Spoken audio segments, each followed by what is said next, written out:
Team wins, and one team looks for answers.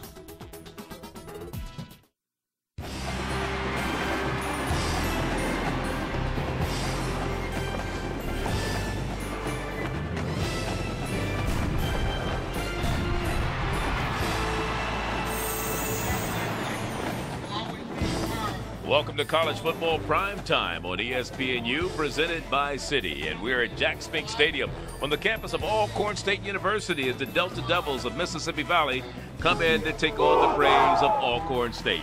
Hello, everyone. Charlie Neal, along with my partner, Eddie Robinson, the former Alabama State and NFL linebacker. And Eddie, the importance of this game for both of these teams is what happens in the Eastern Division of the SWAC. The winner takes a giant step toward winning the Eastern Division, and that puts them in the championship game in December. Yeah, both of these teams want to compete in the Eastern Division, but of course they still have to play the traditional powerhouses of Jackson State and Alabama A&M. You can't have a misstep today if you want to compete for a championship in the East. Never can have a misstep, and when you talk about this particular game, we're talking about the story of two quarterbacks, and we'll start with this young man, Paul Roberts from Mississippi Valley, a big game a week ago, over 300 yards passing and 5 touchdowns. Yeah, Paul Roberts has big game potential. He's a streaky quarterback. When he's on, he's one of the best in the conference. But today he has to trust his teammates. Sometimes he tries to do too much from the quarterback position. If he can go out and have a consistent ball game, he'll be okay. On the other side, Alcorn State will rest on this young man's arm, Tim Buckley, who had a big game his last outing, 4 touchdown passes, over 400 yards passing. Yeah, Tim Buckley is probably the better quarterback of the two because of his athletic ability. He has the ability to do big things inside the pocket, but also he can run the football extremely well. A very tenacious competitor who never gives up on the play. And when you talk about the keys to victory today, what do you think, Eddie? Well, for Mississippi Valley, they have to get some type of productivity out of the running game, and they have to have some efficient play out of quarterback. Also, Alcorn State, the defense has to create turnovers. Only 2 turnovers on the year for the Alcorn State Braves, and that offensive line, they have to protect the quarterback and give him time to throw the football down the field. All right, it's the home opener for Alcorn State here at Jack Spink Stadium, and we'll be back with the opening kickoff of the SWAC matchup in just a moment.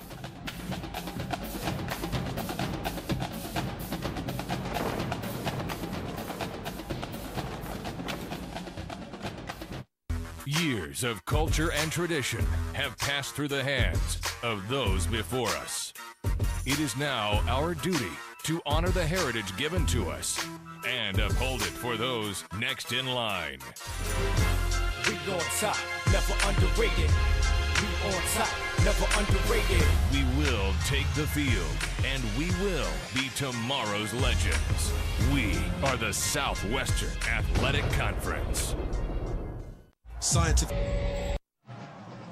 Back here at Jack Spink Stadium on the campus of Alcorn State in Lorman, Mississippi, along with Eddie Robinson, Charlie Neal. And, you know, you're talking about the series. These teams have met many times in the past, and this is going to be a pretty good matchup in terms of earlier today, though. We talked about this is a home opener for Alcorn State. They're honoring one of their former greats, Steve McNair. And prior to them, the team, that is, the Alcorn State Braves getting dressed, Eddie, the coach, Ernest Collins, showed them a 5-minute video of all of the good things about Steve McNair and some of his playing days.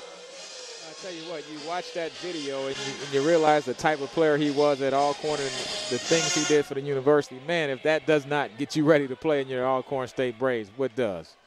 And there's Willie Totten, who is the head coach of the Delta Devils of Mississippi Valley.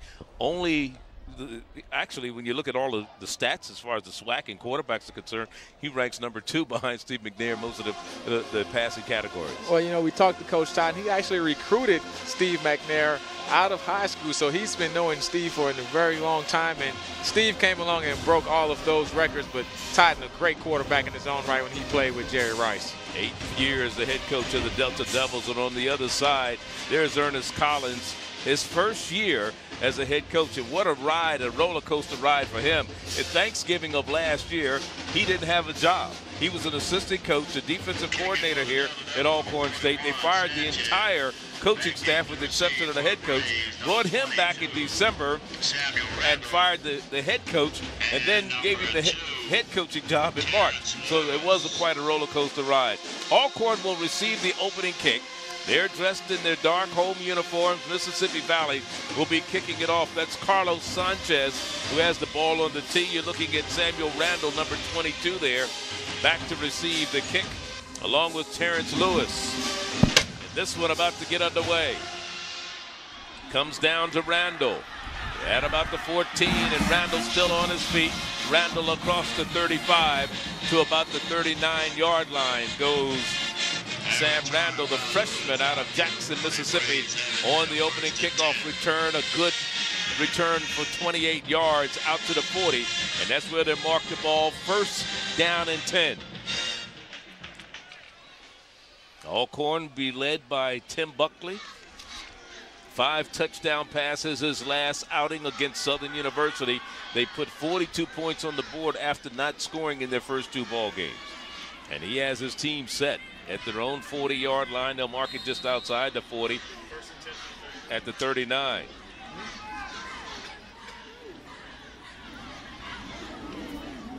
One back behind him. That's Walker. He gives it to him, and Walker struggles for a couple out to about the 41-yard line. It'll be second down after a gain of 2, second and about 8. As you look at the impact players, what do you think of these young men today, Eddie? Well, I really like Ryan Singleton. This is a guy that's second in the SWAC with 5.7 receptions per game.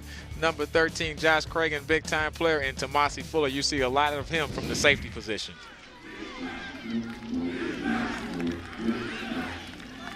Here's Walker again, bouncing it to the left side, has the first down and out of bounds in front of the Mississippi Valley bench. A gain of 7 yards on the play, but they pick up the first down. As you look at the starting offense for Alcorn State at the top of your screen there. First down and 10, the ball across midfield. So now the Braves trying to move the ball in their first offensive possession. This drive started at their own 39. From the shotgun this time. Here's the option for Buckley. Buckley cuts it back inside, fumbles the football. And that's been the problem that they've had early on in this season, and Mississippi Valley comes up with it. So the first turnover of the ball game. Yeah, Buckley makes the correct read. They're running this zone read. He takes it, he keeps it himself, but you have to protect the football. He's a great at running the quarterback. Look, he has that ball on the inside hand, and that's what causes the fumble. Great job by Mississippi Valley, number 53, Chris Ivey, coming up with the strip right there. You got to put that ball on the outside hand so that doesn't happen if you're Tim Buckley. They were -5 in the giveaway takeaway department coming in. That is Alcorn State, and they just turned the ball over. Now is Paul Roberts, has his team set, working out of the shotgun, 1st and 10, going to the swing pass out to the right side, has it complete on the far side, and there's Chris Williams on the reception. Let's look at the impact players for Mississippi Valley. Yeah, number 84, the wide receiver Paul Cox, and also Brandon Starger. They'll get a lot of passes today. They want to get short passes, and the run after catch is what Valley is looking for. And 99, Jared Green. This guy, 7.5 tackles for loss at the nose tackle position. He really can play on the other side of the line of scrimmage. Second down, we'll call it about 6. Ball resting right at midfield for Mississippi Valley. And now they keep the ball on the ground.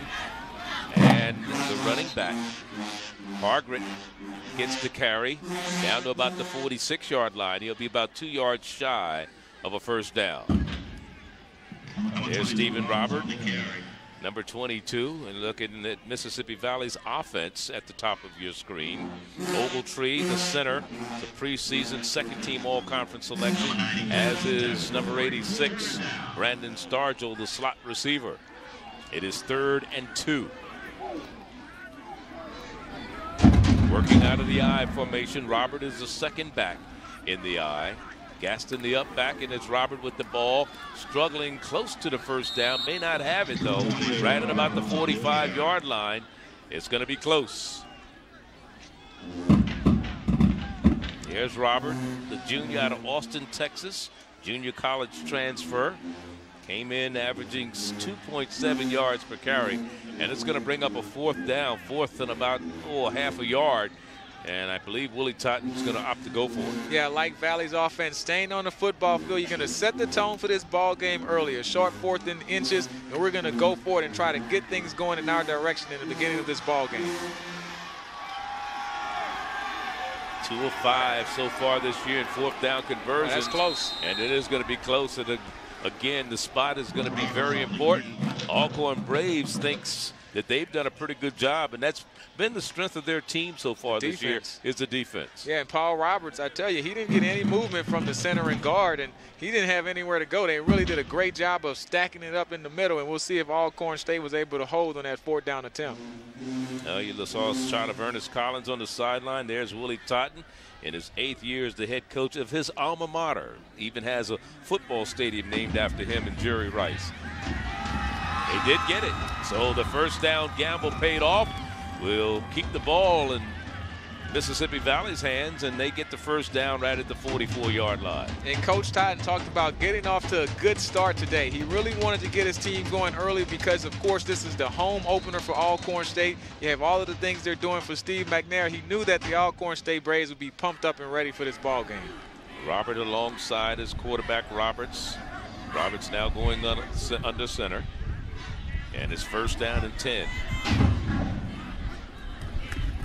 And the play goes to Robert, and Robert has not much running room there as he's brought down immediately by Malcolm Taylor, number 90 defensively, preseason 2nd-team all-conference selection for Alcorn State. Yeah, and I like this guy. Number 90, Malcolm Taylor, is a big-time player. We'll see a lot of him, and if you're Valley, you may want to run to the other side of the line of scrimmage and stay away from big number 90. He creates a lot of havoc. So now on 2nd down and 9. Roberts works from the shotgun. Throws, has it complete, and it's Williams down to the 25-yard line. Chris Williams with his 2nd reception of the afternoon. And he takes it down to the 25 where it's 1st and 10, gain of 19. Yeah, Chris Williams, a 5'11", 160-pound freshman out of Birmingham, Alabama. This guy has the speed to go deep, but does a great job of sitting down in the zone. You saw 4 Braves players surrounding him, but he had the presence to stop right there and had the good connection from Paul Roberts with a 1st down. Has some youth in that receiving core for Mississippi Valley, but Willie Totten says he has these receivers can play with anybody. And now on 1st down, here's a pass out in the flat.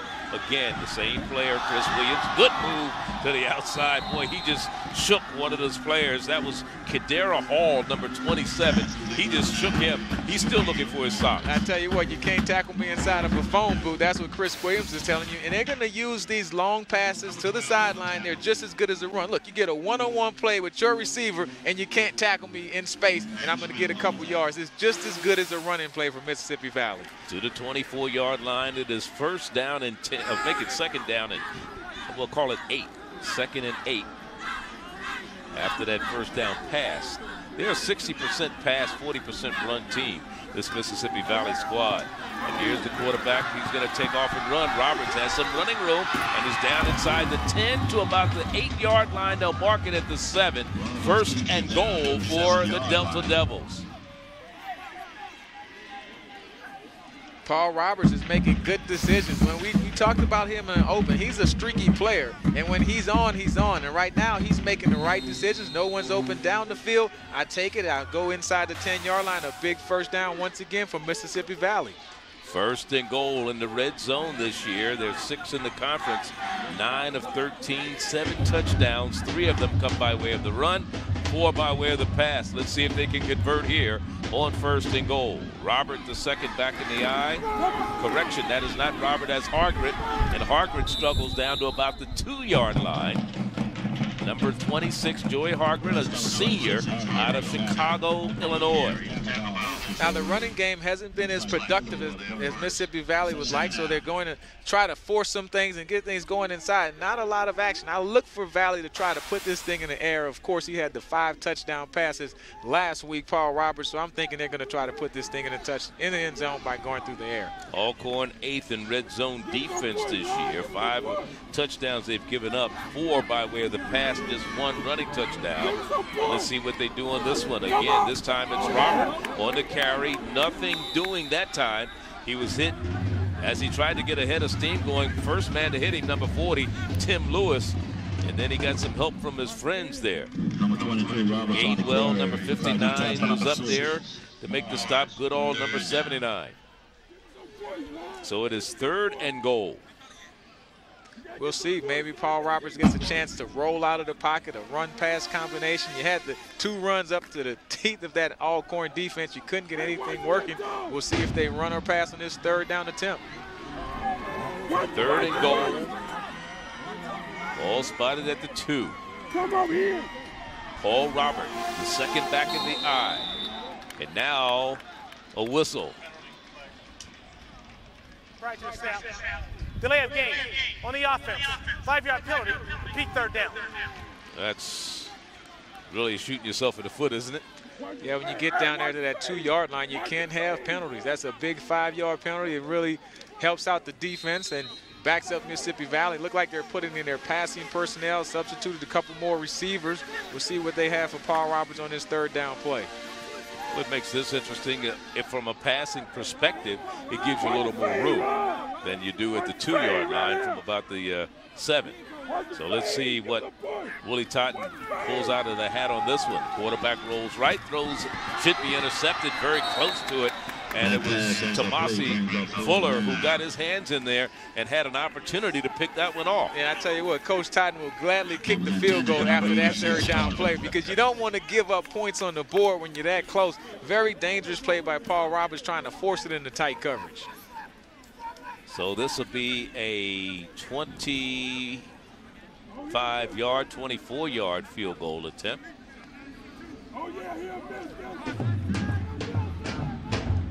Sanchez to do the kicking.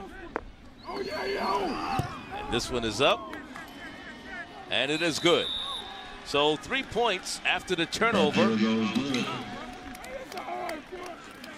24-yard field goal for Sanchez. And Alcorn finds themselves down 3-0 in their home opener.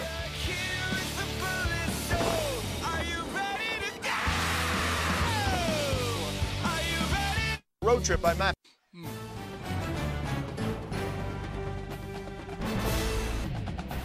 ESPNU College Football Primetime is presented by Citi. Citi never sleeps. Back here on the campus of Alcorn State University, Mississippi Valley. And there's Willie Totten, his team off to a 3-0 lead, taking advantage of a turnover. But pregame, of course, this is the day in which Alcorn State honored Steve McNair, who passed away July 4th of this past year, and his wife Michelle on hand with a few of his kids to receive some of the awards to honor her former husband. Of course, he has a son, Trenton, who's 6 years of age, who's there. Tyler, 11 years of age, on hand. And Steve McNair, Alcorn quarterback, 91-94. 4-time All-SWAC, SWAC Offensive Player of the Year, 3rd in the Heisman Trophy balloting in '94, All-American, Walter Payton Award winner for the Offensive Player of the Year in the 1AA at that time. And you had a chance to play with him for 5 years in the NFL. Yeah, played with him, of course, with the Houston Oilers and Tennessee Titans, and just a great competitor. And also played against him. It was my senior year at Alabama State, and he was a true freshman. The guy was good way back then. Again, the return for Alcorn by Randall, and Randall bounces it to the outside and is run out of bounds in front of his own bench. Or is that Terrence Lewis? Terrence Lewis, number 2, not 22, on the return. A good of 32 yards on the return, and they're going to mark the ball right at about midfield where he ran out of bounds. There's a timeout on the field. 7:20, that's the time remaining. And we're in the first quarter here in Lorman, Mississippi in this SWAC matchup. Back with more in a moment. Welcome back to ESPNU College Football Primetime, presented by Citi. Alcorn State taking on Mississippi Valley. Jack Spink Stadium on the campus of Alcorn, where Mississippi Valley has a 3-0 lead over the Braves of Alcorn. Second possession of the day for the Braves of Alcorn. They get the ball this time again in great field position at the midfield stripe. They turned it over after crossing midfield their last possession. Let's see if they can hold on to it this time. First down and 10 for Tim Buckley and his crew. And he pitches back to the right. Walker tries to turn the corner. A gain of 2 yards down to the 48-yard line before he's run out of bounds by Chris Ivey, number 53. Hey, Chris Ivey did a great job from the linebacker position of just running the lane and making a good, sure tackle. Mississippi Valley has come here to play. They're off to a pretty good start, and that's what Coach Totten wanted to see from his ball club today. You look at that kid, Chris Ivey, senior out of Louisville, Mississippi, transfer from East Community College. It's 2nd down and 8.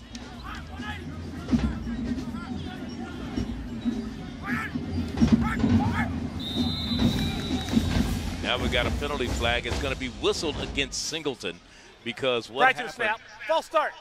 Offense. Number 8. 5-yard penalty. First down.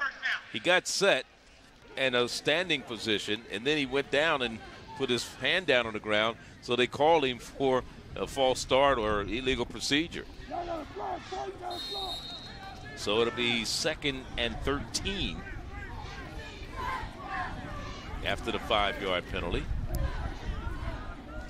Alcorn has not won a SWAC championship since 1994 when Steve McNair was the quarterback here, and they shared that with Grambling that particular year.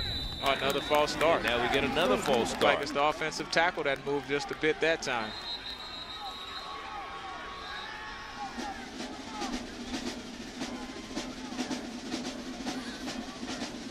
Those penalties just drive a coach crazy. You're sitting here with a 2nd and 8, and if it's against Alcorn, it's 2nd and 18. That's a big difference. Right to the snap. False start. Number 72 on the offense. 5-yard penalty. First down. Jerry Salas out of Grand Prairie, Texas, the right tackle. Our referee tonight, Victor Brakefield.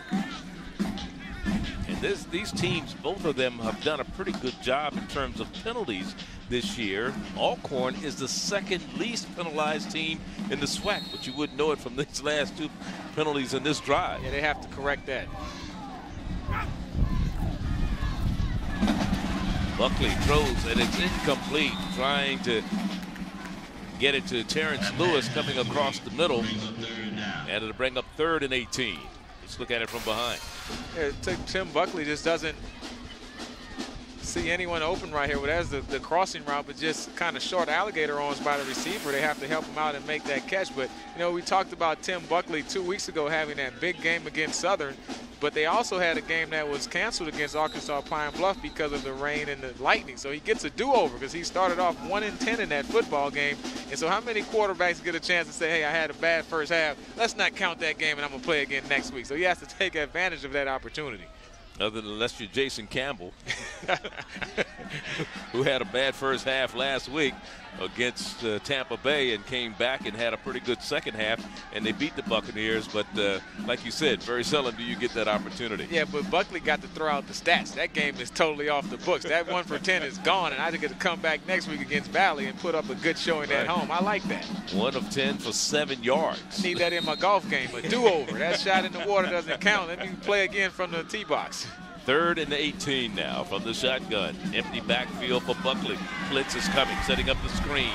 And still on his feet, not far to run that time for Mosley after the reception. And it'll bring up a 4th down after a 7-yard gain. Tell you what, this play looked like it had big time written all over it, but give credit to the defensive line from Mississippi Valley. You have to retrace your steps once you realize that it's an inside screen. That's just a great job of tracking down the play by number 97, Reginald Foster. So it brings on the punting unit for the Braves. It brings on Josh Cragen, who also doubles as a linebacker for this Alcorn team. Hey, the more you can do, Charlie. 3rd leading punter in the SWAC. Low snap. He picks it up. Cox is back to receive it, and it bounces into the end zone.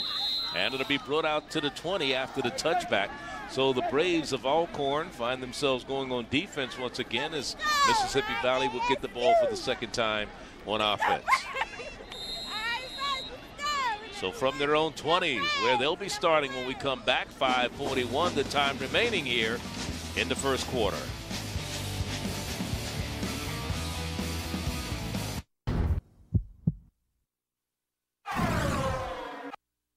I'm glad I made the decision coming to Alcorn. It's been great to me. It's a great school. I just got here and wanted to do the best that I could, and that's what I'm trying to uphold at this point. With the surrounding I have with the coaching staff and my offensive squad, you know, those guys really makes me, and those guys really makes me to do the things I've been doing for the last 3 years. As a freshman, McNair came off the bench. His first game and beat Grambling State University and never relinquished the starting job after that. In fact, you got a chance to play against him. You were a senior when he was a freshman here at Alcorn State. You beat him that year, but you knew he was special, didn't you? Yeah, we had a very good team. We won the SWAC that year at Alabama State, but as a freshman, you knew that this guy was, he was only a pup, but he was going to have a very good college career. No one could imagine that he would go on and have such a great professional career also. But in college and in the SWAC, I mean, Steve McNair will always be that guy. 1st and 10 at their own 20, Mississippi Valley. Roberts wants to go to the air and has it in and out of the hands of the intended receiver. You're watching ESPNU's college football presented by Citi. We're at Jack Spink Stadium on the campus of Alcorn State University, along with Eddie Robinson. Charlie Neal, glad you could join us for college football prime time. It'll be 2nd down and 10 now for the Braves. One back in the backfield with him. That's Stephen Robert, rather, the junior from Austin, Texas. Paul Roberts is the quarterback, working from the shotgun. Going to the air. In trouble, and he's brought down by 90, and that is Malcolm Taylor. He has some long arms, so you better be ready to really run to get away from him. Yeah, Malcolm Taylor is a very good-looking player at the defensive end position. You know, his only thing, he has to have a big motor. If he can have a big motor, just turn it up a little bit more and be more consistent on every play, this guy has a lot of potential to be a really good player for Alcorn State. From Noxubee County High in Brooksville, Mississippi. He's 3rd down now for the Delta Devils. Again, in trouble is the quarterback, and this time he's brought down by Tim Lewis, the junior from Fayette, Mississippi, number 40. So these are some big-time plays for Alcorn State defensively. They only had 1 sack the whole year, and now they're able to get to Paul Roberts on back-to-back plays. Should give that defensive front four a lot of confidence to know that they can get to the quarterback. When you talk about only 1 sack, and that is amazing. Last year, you know, they were ranked 117th out of 118 teams in sacks. So that was something, that was a big sack for them that time. You have got to get pressure on the quarterback.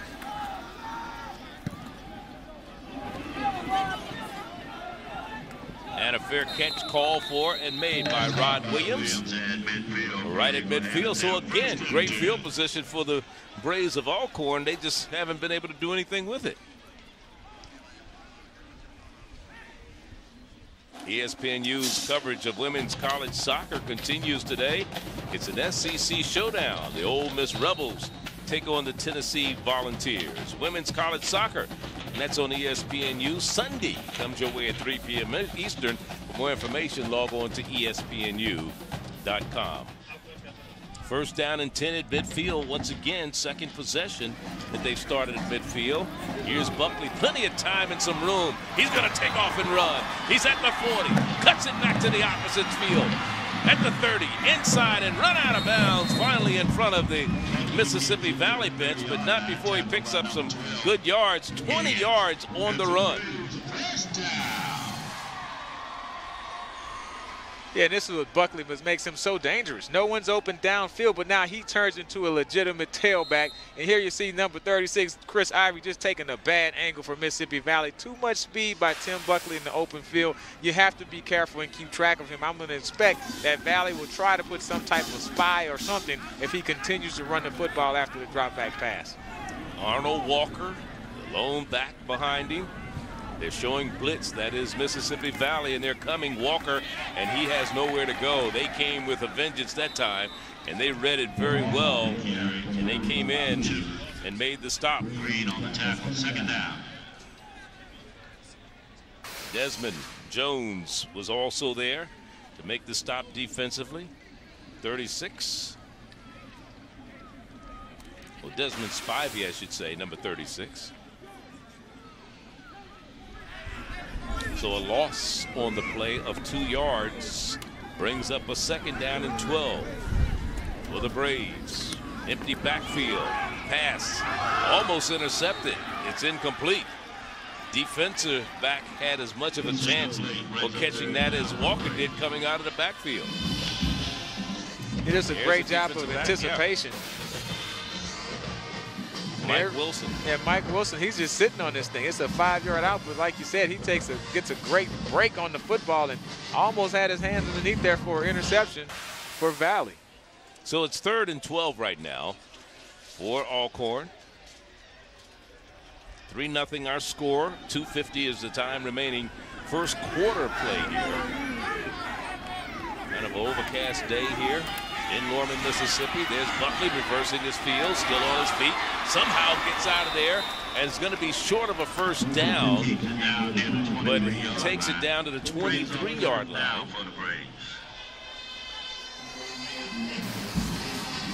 Oh, let's see what they come up with now. It's a 4th down facing Alcorn State, or is it 3rd down?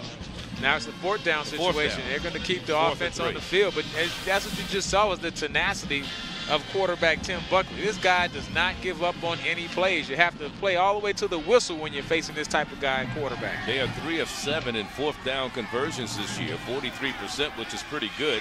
And they go to the fade, and there's a flag, and it's going to be pass interference either on offense or defense. Let's see. The pass was caught by Lewis, but he was being pushed as he was going down the sideline by, looked like the defender. What do you think? Well, you see, first of all, Lewis was pushed out of bounds. So if he was out of bounds, he couldn't come back in and catch that ball. I don't think they called him that. Pass interference on the defense, number 24, White. Decline. Good. They're not calling it. Marcus McFadden guilty of the pass interference.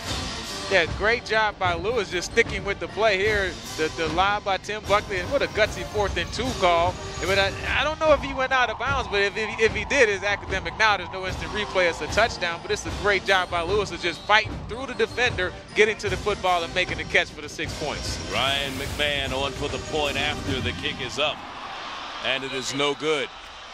Hit the upright. Let's look at it once again. There you see Mr. Terrence Lewis with his 2nd touchdown reception of the year. Yeah, Buckley with the throw. Terrence Lewis is fighting through at the end. Just a great catch. Staying with the ball and corralling it in for the 6 points for Alcorn State.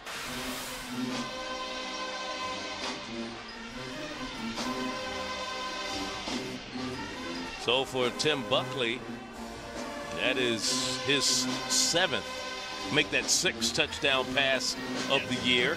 Terrence Lewis has caught his 2nd touchdown of the year. It was a 5-play, 50-yard drive that consumed 2:04 off the clock. And I think that play, that drive, kind of symbolized what Tim Buckley has meant for this Alcorn State team. When I asked Coach Ernest Collins what's the strength of his football team, he said it's the tenacity of my quarterback, Tim Buckley. We kind of go as Tim Buckley goes. You saw he had the big run for the 1st down. Then it was 2nd and 10, and he made 5 people miss to get it to a 4th and 2 situation. Then he throws a touchdown pass. Yeah, he said he's fearless. Short kick. Somehow it comes to one of the up men, and they get good field position as Mississippi Valley was brought down by, Jonathan Henderson was the man on the return, number 81. Don't forget to log on to Facebook today. Search ESPNU. Also, you can become a fan. Post your best tailgating photos and comments, and we may use them on Inside the Polls Monday at 6 p.m. on ESPNU HD. So Mississippi Valley now with the ball at their own 40-yard line. 1st down and 10. Play action. Under pressure, much to the chagrin of Mississippi Valley.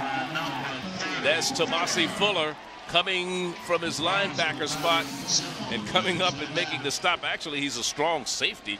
He kind of plays like a linebacker, doesn't he? Yeah, but he's unblocked on this blitz here. I mean, this guy here is going to play around the line of scrimmage all day long. You have to put a hat on him. I like the 1st down play action call, but you have to block up the strong safety so you can throw the football down the field. Has 3 sacks already by this Alcorn State defense. They only had 1 coming into this football game. And they have 3 already in this contest. A 7-yard loss, 2nd and 17. Now a little option to the right side, and they get it complete on the far sideline, and on the reception was Cameron Russ, number 82, the junior out of Centerville, Mississippi. Yeah, and Paul Roberts is really on today. I'm liking what I'm seeing from him so far. He's getting out the pocket. He's making the short throws. What they want him to do is to be a real efficient quarterback. They don't mind taking the 5-yard completion. They're looking for the run after catch. And Paul Roberts so far is making the correct decisions from the quarterback spot. Well, he's ranked right now as far as the SWAC is concerned, 3rd leading passer, 4th in passing efficiency and total offense, and in the nation, 22nd in total offense. And this one is caught for a first down in front of the Mississippi Valley bench. And again, it's Cameron Ross on the reception. And so you look Russ at, with 2 receptions. You know, Charlie, you look at the offensive play call, and one thing Coach Todd said is we tried to simplify things. Here you see short rollout, you get your room to pass, and it's a 1-receiver route. He's running a 10-yard comeback. You don't have to read anything. You know who you're throwing to when you take the snap from the center. And that's kind of simplifying things from Paul Roberts, and then you just let the natural athletic ability to play, and you don't have your guys out there thinking too much. 11 yards on that one. Could be the last play coming up of the first quarter. It is 1st down and 10. Empty backfield. There's the pass on the near side. It's caught by Paul Cox, and a flag is down. We may have a face mask penalty. He's a 6'5", 190-pound sophomore from Patterson, Louisiana, on the reception. A gain of only 2. But let's see what the penalty marker does as far as advancing the ball further down the field. This is a team, believe it or not, if we listen to the referee make the call right now. We have 2 fouls on the play. Holding, number 70 of the offense. That penalty declined. We have. Go ahead. I'm sorry, hold on. We have 2 penalties on the play. Holding on the offense, and we have a personal foul, face mask on the defense. They all set, replayed it down. Okay, they replayed it down. The holding was on Edmund Box. And here's the face mask on Fuller. I believe it's Tomasi Fuller. Yep, number 30 got the face mask. So they offset. So they'll replay it down. I was going to say, with all of the accolades that Mississippi Valley had with the Jerry Rice and Willie Totten era, you know this is a team that's never won a SWAC championship. They came very close, and Alcorn was a team that knocked them out of it back when Jerry Rice and Ike Hope were there. This one's incomplete, knocked down by Rod Williams. The pass intended for Cox downfield. 2nd down. But going back again, well, we'll talk about it 2nd quarter. The 1st quarter is over here. 6-3 the score. Alcorn on top.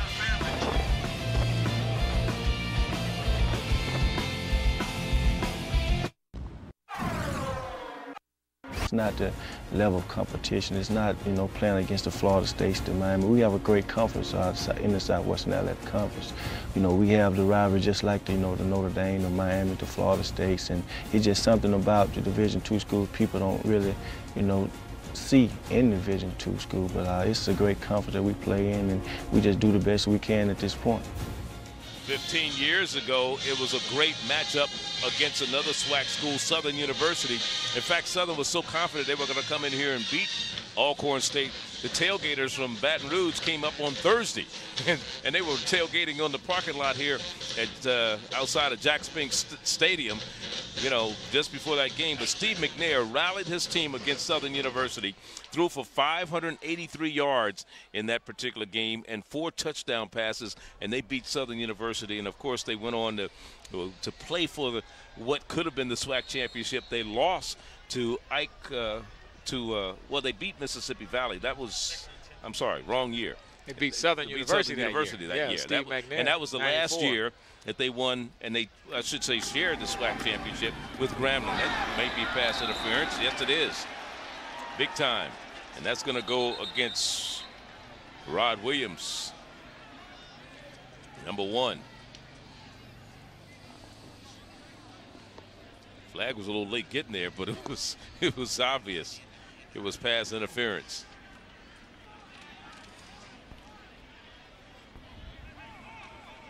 Pass interference on the defense. Number 1. Penalties at the spot of the foul.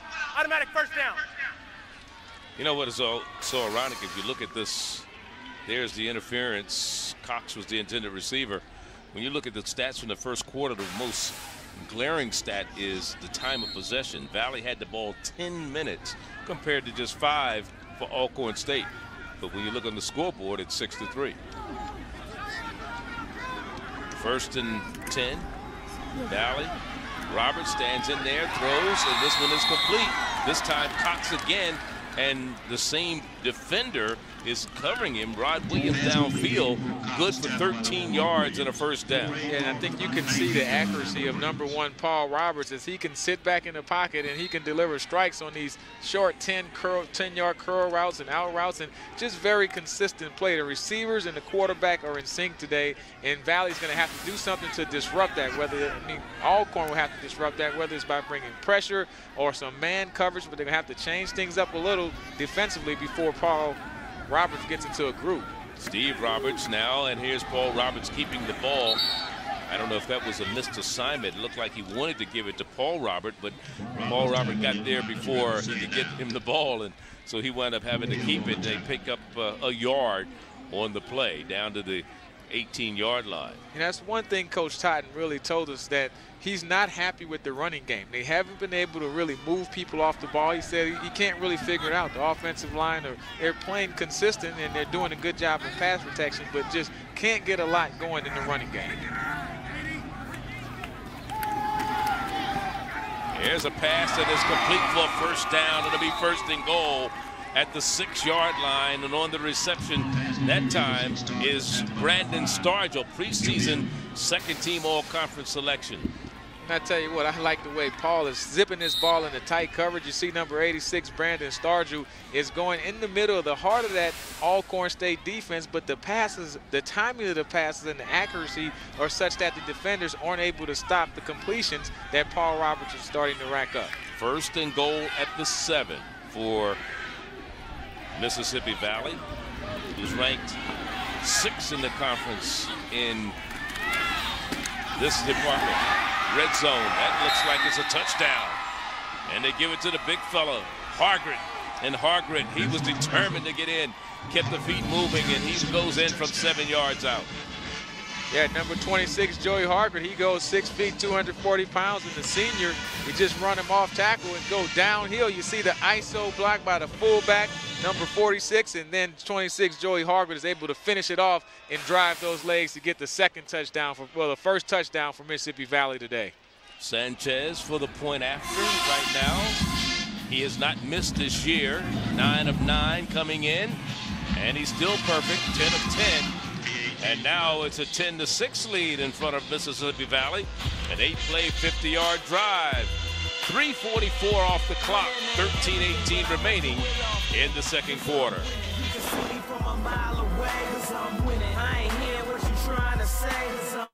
Your home for college sports 24/7 is ESPNU. The passion. Touchdown! The anticipation. It is gone. The excitement. Every 10-6 our score. Mississippi Valley a 4-point advantage of Alcorn State. And don't forget, ESPNU's coverage of women's college soccer continues today in the SEC showdown.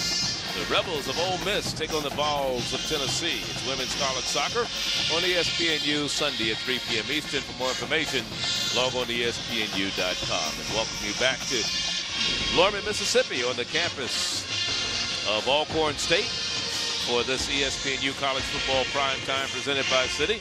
Along with Eddie Robinson, I'm Charlie Neal. Glad you could join us in that last scoring drive. It was a 8-play, 60-yard drive. And Hargret with the 7-yard run. And here's the kickoff for Mississippi Valley. This one is going to go into the end zone, and it'll be a touchback, and it'll be brought out to the 20. It was very close to going out of bounds at the 1, wasn't it? Absolutely, but I tell you, so far this game is going exactly the way Coach Totten in Mississippi Valley would like it to go. They got off to a good start. You're completing the nice, crisp, sharp passes by Paul Roberts. You're able to control the time of possession, limit the number of chances that quarterback Tim Buckley has to beat you with that Alcorn State offense. You have to like the way they're starting this football game in his first quarter and a couple minutes if you're Mississippi Valley. And one of the things when we talked to Coach Ernest Collins yesterday was the fact that he felt that special teams was going to be his concern coming into the ball game. Plus, he wanted to have some better play from his offensive line, you know, because there's really no competition with Salas and Fears at the tackle spots. So, you know, sometimes you're an incumbent, you have the job, and you don't put out like you should as Walker gets bounced out of bounds on the near sideline. And it was Marcus Davis there to make the stop. He had some help from Michael Higgins, who they say is the best athlete on this team, number 12. Yeah, I think it's kind of appropriate. You have Roberts and Buckley who are both guys that can have big days. You know, they have some inconsistency, but you see here, total offense, passing yards per game, passing efficiency. They're right in the middle of the conference, but at any time they can explode and have a 400-yard passing game or a 4 or 5 touchdown passing day. So I think really this game is going to be which quarterback can step up and have the biggest day. And that's very important. And another penalty flag is down. Let's see if it's against Alcorn. They look like they're going to move this one down against. Snap. Offsides. Defense. Number 51. 5-yard penalty. Second down. That's Rory Malone, the middle linebacker. Preseason first-team all-conference selection. The only first-team preseason selection between the two teams that's out there on the field today. Rory out of Mesquite, Texas. So it's first down, 1st and 10 after the 5-yard penalty. It was a 2nd and 5 facing Alcorn. So the penalty gives them a first down. 13 minutes left in the second quarter. This is the home opener for the 2009 season for Alcorn. In motion, Singleton. And here's Walker. Nothing doing for him that time. Nothing doing for Mr. Walker as Jared Green, number 99, was there. The sophomore out of Little Rock Central High, who's tied for 2nd in sacks in the SWAC and is ranked number 3 in tackles for loss. Yeah, and this guy, I mean, he's short, low to the ground, but he's extremely quick, a powerful guy, and you like what he does from the nose tackle position. He can play from tackle to tackle. He has range. He's a guy who's big and quick and can also run. Last week, 6 tackles, 3 sacks against Texas College in their win. Here's a pass to Walker on the near side, trying to get the first down mark. He's going to be shy by about 3 or 4 yards as he's run out of bounds at the 35. You're watching ESPNU's College Football Prime Time, presented by Citi. We're at Jack Spink Stadium in Norman, Mississippi, on the campus of Alcorn State, along with Alabama State and retired NFL linebacker Eddie Robinson. I'm Charlie Neal. Glad you could join us here. Had some great food last night, didn't we? Oh, always good catfish when you come to the state of Mississippi. Anywhere around the Delta, you can have some good catfish. 3rd down and 5. Buckley in trouble, escapes and goes down. Almost got away from the defense, but he could not escape. Number 25, Mike Wilson, and number 99, Jared Green, put the pressure on. Yeah, but it's the pressure by Mississippi Valley. That's the difference in this ball game. Give Buckley credit for competing and trying to stay on his feet, but they are winning their one-on-one matchups. The defensive line of Mississippi Valley. Alcorn State will have to do a better job of protecting the quarterback if they want to be successful. So the punting team comes on for the 2nd time today for Alcorn. That's Josh Cragen, who's going to punt it away. Tristan Hudnall is the deep man to receive it for Mississippi Valley. He's going to let it bounce, and it takes an Alcorn bounce down inside the 20 to about the 19-yard line. So when we come back, Mississippi Valley leading in this game 10-6 will have the ball. 1st down and 10 inside their own 20. People choose 5-Hour Energy over 4 million times a week. To help them through their busy lives, But the question is, what's in it?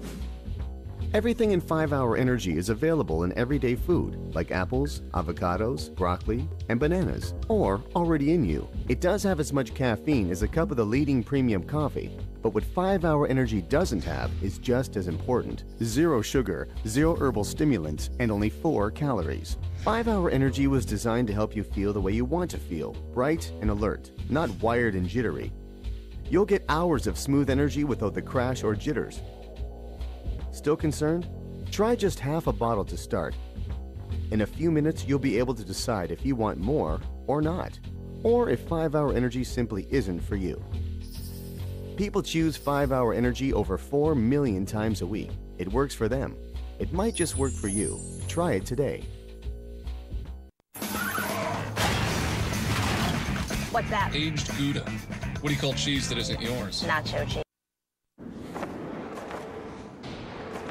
Back here, primetime college football. 10-6 our score here at Jackson State Stadium on the campus of Alcorn State, made famous by Steve McNair. You know, in addition to what he did here at Alcorn State, he led the Tennessee Titans to the playoffs 4 times, the Ravens once. He was drafted also as a baseball player. A lot of people don't remember that, by the Seattle Mariners back in 1991, a 3-time member of the Pro Bowl. Played 5 Super Bowls. Played in Super Bowl 34 against the Rams. Yeah, that's a loss that I still can't get over, Charlie. You got to bring that one up. Just needed 1 more yard, but that guy never quit, man. Steve was such a competitor. First down and 10. Paul Roberts going deep. Almost a great catch at the midfield stripe by Paul Cox, the 6'5" sophomore.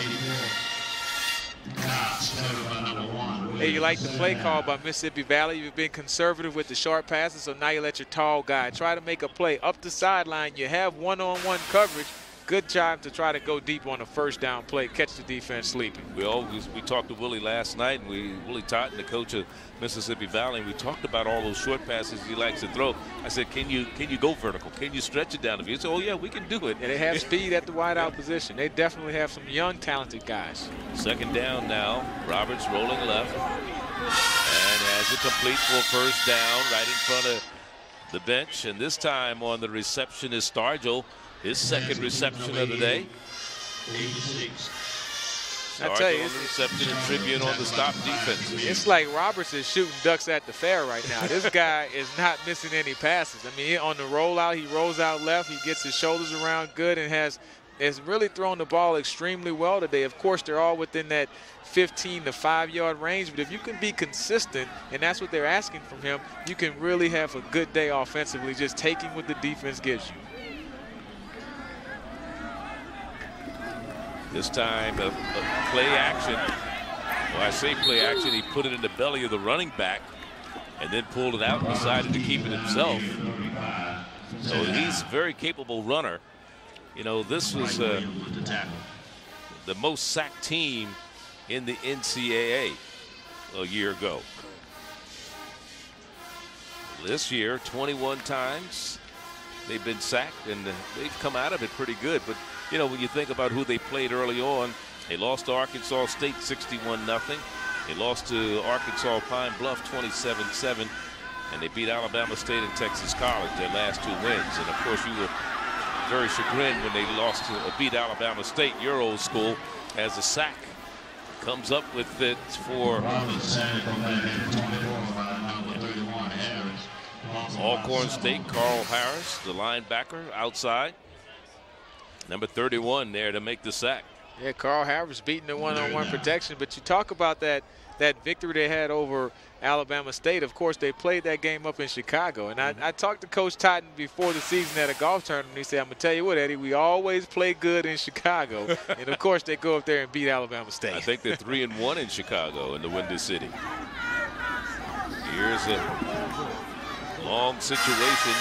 Plenty of time. Complete. And it's Chris Williams on a first down. Real close. Real close to the first down marker. Man, that was 3rd and forever. Yeah. It was like 3rd and 16, and they pick up the first down at the 42. So Chris Williams with another reception today. Look at Roberts here. I mean, he's just finding Chris Williams. That's been his go-to guy, making a good decision of no one's open downfield, not running. Here, once again, throwing another strike. He rolls out to the right, gets the shoulders around. I mean, this guy's been very accurate with his passes today, and 9 of 13 for 103 yards already here in the first half. Not a bad afternoon for Mr. Roberts from Gulfport, Mississippi. Went to St. John's High in Gulfport. Now here he goes again. With some time, throws it, coming out of the backfield, and it's Robert on the reception, and Tomasi Fuller there to make the stop defensively. And you know, number 30. You talk about the dink and dunk passes, and it's because of the lack of running game that they have. But what coach is trying to do, he uses the short passes as an extension of the running game. It keeps the clock moving. You have guys one-on-one on the edge. They can have the run after catch. So you don't always have to have the 20 and 30-yard completions. You can have those short completions, and it really substitutes for the lack of running game, but it's very effective as far as keeping your defense off the field and also controlling that time of possession. Second down and about 3, make it 4. Just a couple yards shy of midfield, and now another sack. The most sacked team in the NCAA right now, and that's Brandon Morris, number 6, who comes in to come up with the sack. Yeah, Alcorn State's number 6, Brandon Morris, says enough is enough. You see the rollout by Paul Roberts, but he's able to penetrate and make the one-on-one stop. And now you have yourself in the 3rd and long situation when you were set up pretty good on 2nd down. And one of the things is the Braves are playing without Hervé Tonye, the young man from Montreal who has a foot injury. Not sure if he's going to even be back this year. And they're still doing a pretty good job from the linebacking core, making stops and sacking the opposition's quarterback. Here's another sack, the 5th one of the day for the Braves of Alcorn. As you said earlier, Eddie, they came in with only 1 sack to their credit defensively, and they have 5 already here in the first half. Yeah, defensive coordinator Zachary Shea is saying enough is enough. I'm not going to sit back here and let Paul Roberts dink and dunk and complete passes, so you start bringing pressure. There you see number 31, Carl Harris, his 2nd sack of the day, coming around with the pressure from the outside. And I think you have to shake things up a little because Paul Roberts was getting too comfortable in the pocket throwing the football. Well, Rod Williams back to receive the punt from Carlos Sanchez. Called for the fair catch, and he made it right at about the 28-yard line. So 5:54 the time remaining. We're in the first half. 10-6 our score. Valley with the ball. There you're looking. 10-6 our score. Number 65, Isaac Williams. And the reason I bring him up, he's a starting center for Alcorn. And he was in a bad car accident a couple of years ago with a couple of other teammates. They were coming back from Natchez up the highway. A deer ran out in front of them. The driver swerved to avoid the deer.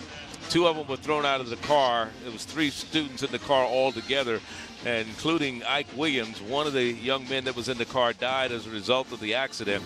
And he is a very lucky man to be here. He's the starting center for the Braves today. First down and 10. And here's a pass under the near flat Dejournette. First catch of the day for him.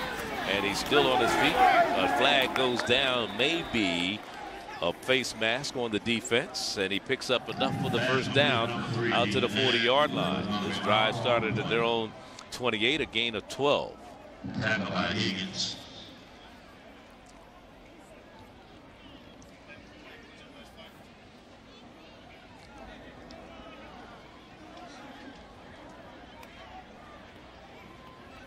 Okay. I guess they're trying to sort out the spot of the football after the play. Personal foul, face mask, defense number 36, 15-yard penalty, automatic first down. So it was Desmond Spivey, sophomore out of Houston, Texas, who picked up the personal foul. Yeah, I tell you what, that's a very big play for Alcorn State, because when you tack on that 15 yards, now it gets you well into Mississippi Valley territory, and you have a chance to try to put some points on the board and get back into this football game. You saw a shot again of Ike Williams, the starting center we were just talking about a while ago. Meanwhile, Tim Buckley's team with a 1st and 10 across midfield into Valley territory, and now a little counter play, put it into the belly of Nash. And one of the things about this Alcorn team, when you look at their running backs, Eddie, you know, we're talking about all freshmen running backs. Arnold Walker's a freshman from Atlanta. Nash, number 21, is a freshman from Memphis. Samir Baker, a freshman from Euless, Texas. And Keon Rutley, a freshman from Tuscaloosa, Alabama. I mean, they're young at the running back position. I don't think you could get any younger than that but you know what? You have to play those guys. You know, that's who you have, and you go with who you have, and you try to win ball games. So right now, it's Nash, the young man out of Rose High in Memphis, Tennessee, who's the lone back behind the quarterback, and he has the call. Trying to go to the left side, down to the 35-yard line, very close to another first down for the Braves as the clock continues to run down here in the first half with 4:35 remaining. And you talk about all of the freshmen that Alcorn State have. You know, we talked about Ernest, Coach Collins, about him, you know, redshirting the class and trying to build a program that way. He said, you know what, I would like to get the job at Alcorn permanently. Of course, he's on a one-year basis, so he doesn't have a long-term contract. He said, right now, I'm going to use my freshman to try to win this year. I don't have the luxury to try to wait for all of that. No, he doesn't.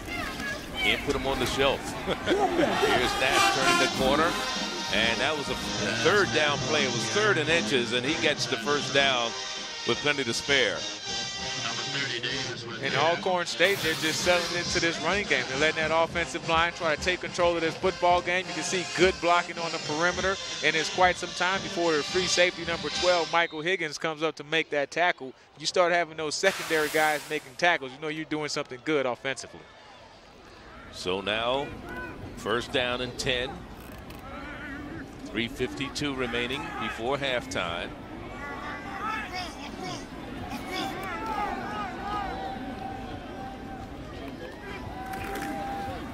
And again, they keep the ball on the ground, and there's Nash. And he has another first down inside the 20, down to about the 17-yard line. Finally, Jacobin Burrell, number 59, made the stop defensively. Yeah, good inside handoff. And look at the blocking up front by number 64, Robert Benson. And they cleared a big hole, and Nash took advantage of that and well into the secondary. Another big running play for Alcorn State. Remember, they started the game with Arnold Walker as the running back, and now they've moved over to Gabriel Nash.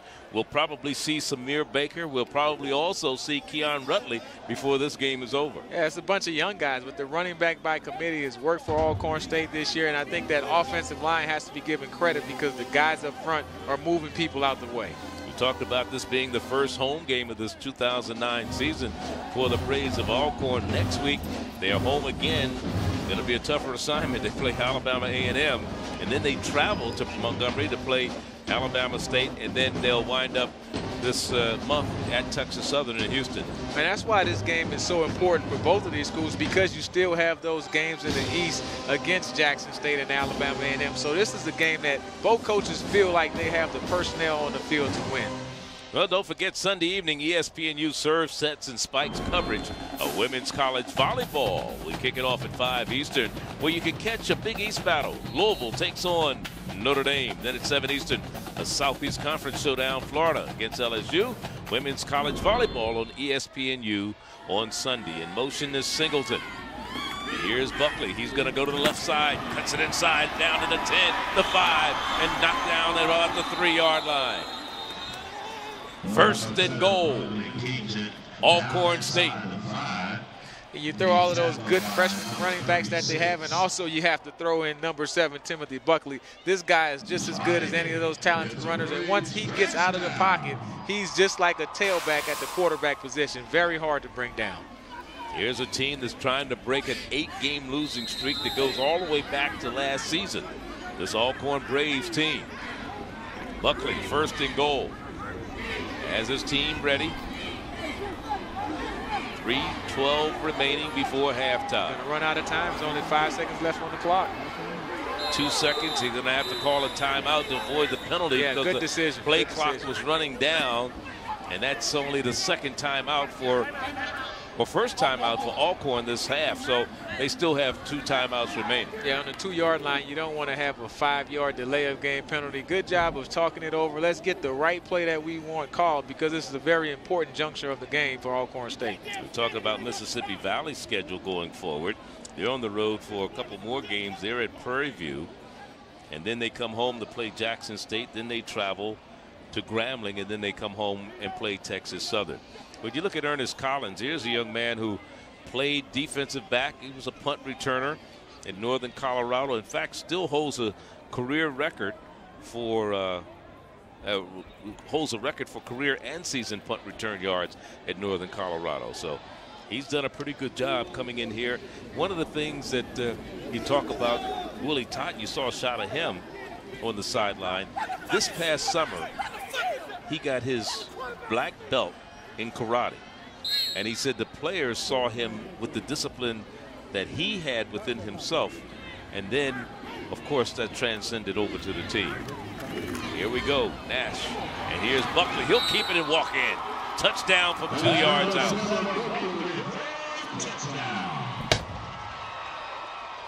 That is his second rushing touchdown this year.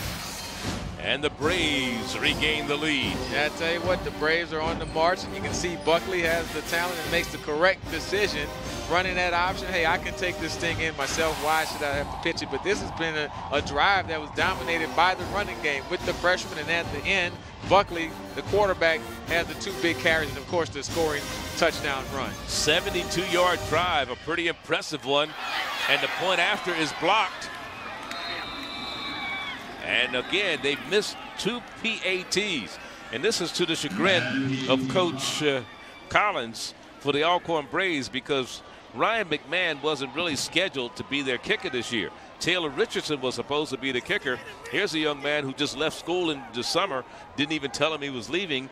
And so, again, Ryan McMahon gets to by default. But coming into the game, he was 6 of 6. But he's missed 2 here this afternoon. Yeah, well, that one he didn't miss. That one was a very good block, and that was number 12, Michael Higgins from Mississippi Valley, the free safety. He already has 2 block kicks on the day, so I would think you want to block him in the middle of that offensive kicking set. But, you know, of course, when you talk about Coach Collins, this guy was a big special teamer himself when he played college football, and that's something that he has an emphasis on. So it's definitely something that he has to correct. You have to have a good kicking game if you want to be a good, productive football team. So, a 2-point ball game right now. We talked about special teams being very, very important in this contest, and it may turn out to be that way before this is all over. Short kick. One of the up men feels it. Looks like one of the linemen, and he just falls down. He had trouble getting up there. Big number 49 for Mississippi Valley was Jared Murray. He's actually a fullback. As you look at that last scoring drive, very impressive. 7 plays, 72 yards, 2:54 off the clock, and then Buckley with the second rushing touchdown of the season. And we'll see how Mississippi Valley State responds. You know, one thing Coach Todd said about his team this year is that these guys fight back. He said when they get pushed around offensively or defensively, they respond back, and they're fighters, and they're a tough bunch, and he liked that about them. He said they're not the most talented team he's had, but they're most disciplined, and that one almost picked off by Williams. He was looking at 6. We're talking about a pick 6. He was ready, wasn't he? Yeah, and I'm telling you what's going on is now it's the chess game between the coaches, because Alcorn State has been sitting back with 4 deep coverage, and they've been running the 10-yard comebacks and the little short dink and dunk plays. Now you have cover 2, and you have your cornerback rolled up, and he's sitting there right there reading the quarterback and got a great break on that football and almost had the interception. Willie Totten, a great quarterback in his own right when he played. And a lot of the fans, they say, okay, we know what you did when you and Rice were here. Do it again. Yeah, do it again as a coach. He says it's different kids these days. It's not the same thing. And here's a long pass, and this kid is really out of bounds this time, but they're going to call a pass interference penalty. They're going to call an interference penalty. Yeah, defensive back. If that's the call, the Alcorn State sideline got a good look at that, and they definitely will not like it if it's against the Braves. Jamison Smith, number 12, was the man covering the left corner out of Jackson, Mississippi. Pass interference on the defense, number 12. 15-yard penalty, automatic first down. See, coming up the sideline, Well, we don't really see it there. I mean, well, the receiver was 3 or 4 yards out of bounds. Now, if the defensive back pushed him out of bounds, and that was the reason he was out, well, I think that's a good call. Of course, we couldn't see it, but that's similar to the touchdown pass that Alcorn State had earlier to Terrence Lewis. So, hey, the referees are calling it the same, and you got to like the consistency by the referees of where they're calling that. That's the field judge that made the call on that one. And in trouble. Here's another sack. Number 7 for the day. Prior to that one, they had 6 sacks for 38 yards. They lose yards, about 5 yards on this one. So 7 sacks for 43. Yeah, Tomasi Fuller, I mean, it's the strong safety. Then you have the defensive lineman. Number 90, Malcolm Taylor's coming up getting a big sack. Then you have number 31, the linebacker, Carl Harris. So they're coming from all different angles with different players putting pressure on the quarterback. 7 sacks in the half. Low snap. Pressure again. Number 8 as far as sacks. And they lose 7 more yards. This one on Taylor. Give Malcolm Taylor credit for this one. And he came in with a sack to his credit. Number 90, Malcolm Taylor, and I tell you what, they're giving away free peaches at the corner store, and everyone's trying to get back there to get them because this Alcorn State team, they're turning the corner and getting pressure on the quarterback. Valley has to do something if you're going to keep someone else in protection because your offensive line just are not holding up to their end of the bargain right now. Mississippi Valley came in as the most sacked team in the nation in the FCS. Football Championship Subdivision. They had been sacked 21 times coming in, already 8 times today. They're going to still be number 1. Yeah, number 1 by a long margin, and that's something that you're going to have to slowly work off because you already have 29 sacks in the first couple of games that you're giving up from Mississippi Valley, and at some point you have to be concerned with the health of your quarterback. I mean, Paul Roberts is a tough kid, but you can't let your quarterback sit back there and continuously get beat up on. I guess if there's any consolation behind all of that is they've only thrown 4 interceptions. So they don't turn the ball over a lot, but they get sacked a lot. Yeah, but if you're Paul Roberts, you have to get it out your hand. If you can't find anyone open downfield, you can't keep taking sacks. You have the 3rd and 20-something right now. 3rd and 23, the big sack. And a pressure again, and call Taylor, and they're going to call him down. Malcolm Taylor, I should say, not Carl Taylor. Malcolm Taylor, and the quarterback was a little slow getting up. He's banged up, as you just alluded to. As how much abuse can he take? Yeah, number 90, Malcolm Taylor. I mean, they're trying to double team him, but you can see he just splits the double team between both of the guys and then gets another sack once again on Paul Roberts. Hopefully he's okay, but this guy's been sacked 9 times already in his first half, and at some point, you know, you're going to be affected by that. I saw Malcolm Taylor, the game against Pine Bluff that you guys called a couple weeks ago, and this guy is a big-time player. He looks the part, and he can make things happen. His only question on him was, did he have a big enough motor throughout the complete ball game? Well, so far in this first half, he's been playing lights out and very hard every play. Well, they played a pretty good defensive game. They gave up a lot of points against Southern University, this Alcorn team, a couple weeks ago. They lost 48-42. But they played a pretty good game. In fact, Buckley brought them back because they were down 21 points in the 4th quarter, even though they lost that particular game. But, you know, they had 467. Southern had 467 total yards, or 326 yards. And so he's going off under his own power. But, you know, it's a minute 46. They still will have halftime to try to get him together, but the line's going to have to do a better job of protecting it. Yeah, you're going to have to change up what you're doing offensively. You're going to have to try to keep 1 or 2 more people in to add to your protection scheme, because if not, you're going to give up another 8 sacks in the second half.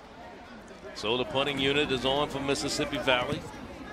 Sanchez lets it go. And here's Williams trying to return it, and a flag goes down.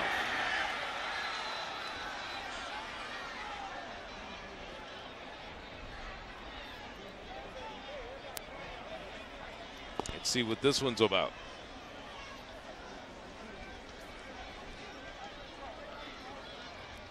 "44-yard punt by Sanchez. No return for Williams.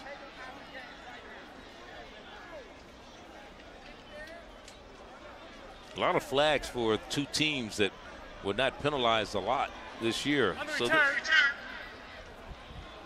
illegal block in the back against Alcorn. That's what it is.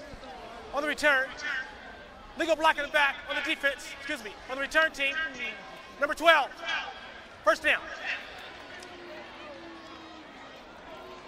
So the ball spotted back at the 23-yard line. Still time for Buckley to get his team down the field with 1:25 to go before halftime.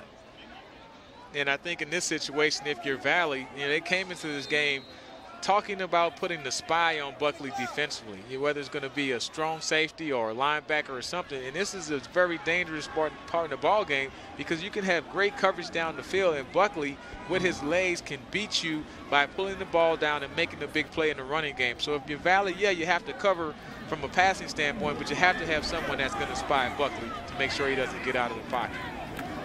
Buckley steps up, quick pass, and it's complete in front of the Mississippi Valley bench, and getting extra yards after the catch is Ryan Singleton. He had 12 catches, 114 yards against Southern and a touchdown. He's second in the conference in receiving yards a game. You like to complete that first play of that 2-minute drive. You settle everyone down and you get a first down. The clock stops. You're in good shape. 1st and 10. Buckley back to pass under pressure. Steps up, back to the line of scrimmage. Doesn't lose anything, but doesn't gain anything either. And it's 2nd and 10. And now Alcorn uses his second timeout. Or is that their last one? That is their last timeout. Their last timeout, so they will use it. Again, 1994, the last time that they won a SWAC championship, and they were tied that year with Grambling for the SWAC championship, and I think they went to the 1AA playoffs. Grambling that year went to the Heritage Bowl. Yeah, I can remember Alcorn State went to the playoffs because I was playing with the Oilers in Houston, and they came out there, and I think that's where they played their playoff game at. Of course, the SWAC started the championship game in 1999 between the East and West Division.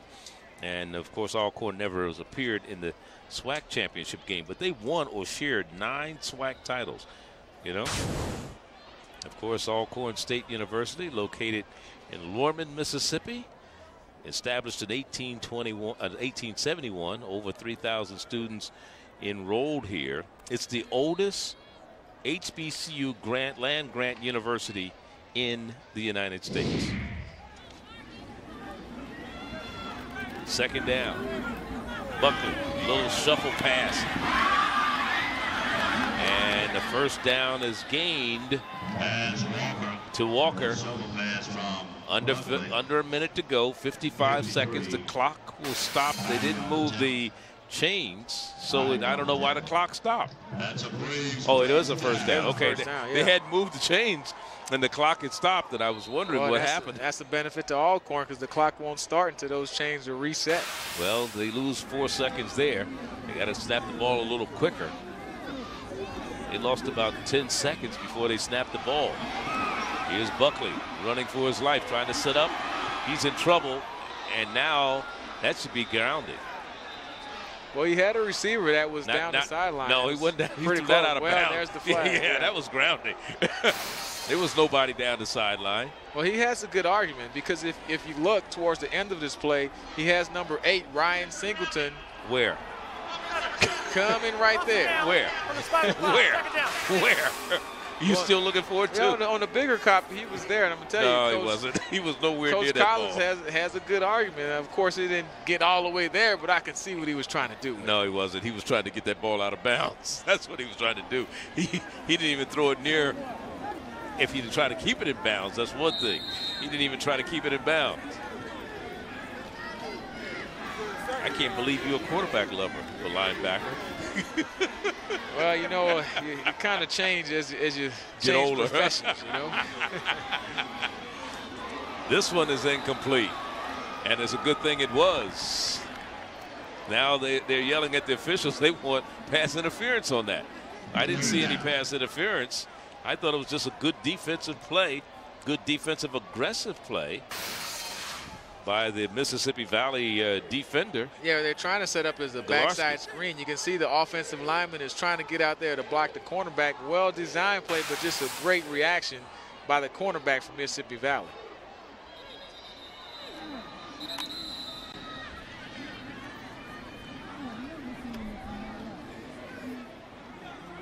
Well, there's something going on here. Clock stops, 17 seconds to go. It's a 4th down situation. Well, the yardsticks say 3rd down, so maybe that's the thing that they're trying to work out, is to make sure that they have the right down, whether it's 3rd or 4th down. Well, they haven't changed the down marker. Yeah, on the sideline, the sideline sticks are saying 3rd down. Well, it must be 3rd down. So it is 3rd. It's not 4th down. We thought it was 4th down. So it is 3rd down because the punt unit hadn't come on, and that's where the discrepancy came in. Buckley, he's going to take off and run. Straight up the middle. Still on his feet and up to the 45, 47-yard line. Still going to be a long ways away from a 1st down. And they will not probably run another play. That's going to end the 1st half. Here's Buckley on the last play. Picks up some great yards, but the defense of Alcorn, and now with 1 second to go, Mississippi Valley calls a timeout. Hey, maybe they'll get a block punt here. Hey, you make them play out the half. You never know what could happen. You get a snap over the punter's head, or if you're Alcorn State and you're smart, you just take the snap and take a knee. That's exactly right. You don't line up in the punt formation. You don't punt it. You don't punt it away. There's Willie Totten on the sideline. Talked about him getting his black belt in karate. He started taking part in the sport back in 1983. Kind of got out of it, decided he was going to get back in it. And he says, you know, one of the things he likes about it is it teaches you discipline. And he's been able to transcend that discipline that he's learned from the sport of karate to his team. Well, like you said, I mean, he said that this isn't the most talented team that he's had in his 8 years at Mississippi Valley, but it's by far the most disciplined team. And he said they hit a lot on Tuesdays to get that toughness, and he likes the way that they bounce back and compete. You should have seen your eyes when he told you that. We should have seen your eyes when he said, we hit every Tuesday. That reminded me of Coach Coughlin. My a couple years I spent in Jacksonville, I was like, what, hitting every Tuesday? Are they going to go for a Hail Mary play? They're going to go for something. They're letting it go down the sideline, and it's going to be out of bounds. The 1st half comes to a close. 12-10 the score. 22 points put on the board between the two squads. Alcorn scored first on a field goal. Mississippi Valley came back, and it's been back and forth. A couple of missed extra points by Alcorn, but they lead it by 2.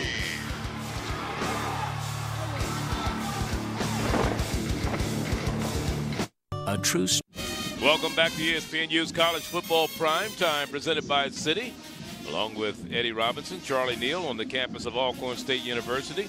Jack Spink Stadium, 12-10 is our score as we get ready to start the 2nd half. But let's first of all check out some of the 1st half highlights. Alcorn got on the board early and first. He went up top to number 2, Terrence Lewis, to put Alcorn State on the offensive early on in the ball game. Not to be outdone, I mean, this guy is a passer and also a runner. They call the option play. He keeps it himself. Timothy Buckley going in for the easy score. Mississippi Valley State, of course, they counter with the big field goal by number 41, Carlos Sanchez, to get on the board early. Then Joey, hard running, hard rat, number 26, he finishes off this very productive drive for another score for Mississippi Valley State. Now let's check out some of the stats from the 1st half of the ball game. 1st downs, 10-11, pretty even there. Total yards, Alcorn has the edge there by 77 yards, or make it a little more, about 77 yards.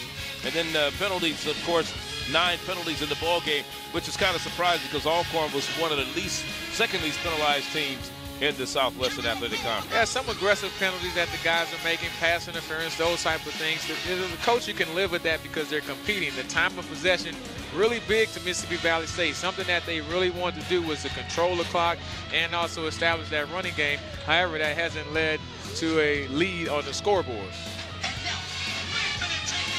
And, of course, working for a win. And we talked about earlier keys and how important this game is for both of these teams. Yeah, when you look at the running game, Mississippi Valley State still has not been able to get anything going. They've attempted to run the ball 19 times, but that hasn't been very effective. Quarterback efficiency, that's been really good with Paul Roberts with the 10 of 15 for the 109 yards, but he was injured right at the end of the second quarter. We'll have to see if he's okay. Alcorn State, defensively, they haven't created any turnovers, but the one thing you do like is that they have protected their quarterback, and they've also went out and got 9 sacks defensively against Mississippi Valley State. So I like what they're doing in that department. Well, we're at halftime here at Jack Spink Stadium on a day in which Alcorn State honors their former great, Steve McNair. Back with more in a moment. Some say David Abernathy's extraordinary confidence. The Willie Titans team will get the ball to start the second half, down by 2 points, 12-10, here at Jack Spink Stadium on the campus of Alcorn State University. And there you see the counterpart on the other side, and that is Ernest Collins. Alcorn State kicking off. McMahon to start the second half, fielded at the 25-yard line. Mississippi Valley trying to bring it back is Tristan Hudnall. Tristan stopped at about the 32 after about a 6-yard return. Of course, quarterback from Mississippi Valley, Paul Roberts, was banged up right at the end of the second quarter. We'll have to see if he's able to continue in the second half of this football game. And he passed for a lot of yards. He is back in the lineup, bringing his team back on the field. That's good news. Good news for Valley. He was 10 of 15, 109 yards, no touchdowns. His long pass was 18 yards, but he was sacked 9 times. Not a stat you're enamored with, are you? Never, especially if you're the offensive line. So it's first down and 10. He keeps the ball on the ground. Hargnett gets to about the 35-yard line, a gain of 4, 2nd and 6 for Mississippi Valley. I would expect Valley to try to establish that running game once again. It's something that Coach Totten said they have to do. They have to get better at running the football, but he said they're so effective at the short passing game, and they use that as an extension of the running game that they really just don't focus on it enough, but it's something that he wants to try to improve. You take the 60 yards and sacks away, they still had some positive yards, about 17. But then when you lose that, then it's only a negative 36. It's Hargan again on the carry. Not much running room as Tim Lewis was the first man to hit him there, number 40. That's the thing with the stats. You know, you get those big sacks and it goes a negative in your offensive production. So not only did your quarterback get beat up, but you're also not looking very good on the stat sheet. Now the defense for Coach Collins, he was the defensive coordinator last year before becoming the coach this season. Zach Shea has taken over as the defensive coordinator. He was on the staff, so they pretty much are on the same page. He hasn't changed a whole lot as far as the defensive philosophy. Third down, the pass knocked down by one of the up linemen. I believe number 79, Marcus Goodall, got his hands on there. Or was it Taylor? Yeah, it looked like number Taylor. Malcolm Taylor already has a couple sacks today and now has the presence to always pass rush with your hands up, just a 3-step drop. You can see the offensive lineman is trying to get the cut block to make sure he doesn't get his hands up, but he's a good enough athlete where he can still react to the quarterback throwing the football. So they'll punt it away. And again, it's Carlos Sanchez who's been doing all the punting. He's 41st in the nation in punting. Does a pretty good job as far as the SWAC is concerned. He's 4th in that department as Williams makes the fair catch at the 20-yard line. A 42-yard punt. And Alcorn will get the ball for the first time in the second half when we come back. Years of culture and tradition have passed through the hands of those before us. It is now our duty to honor the heritage given to us and uphold it for those next in line. We on top, never underrated. We on top, never underrated. We will take the field, and we will be tomorrow's legends. We are the Southwestern Athletic Conference.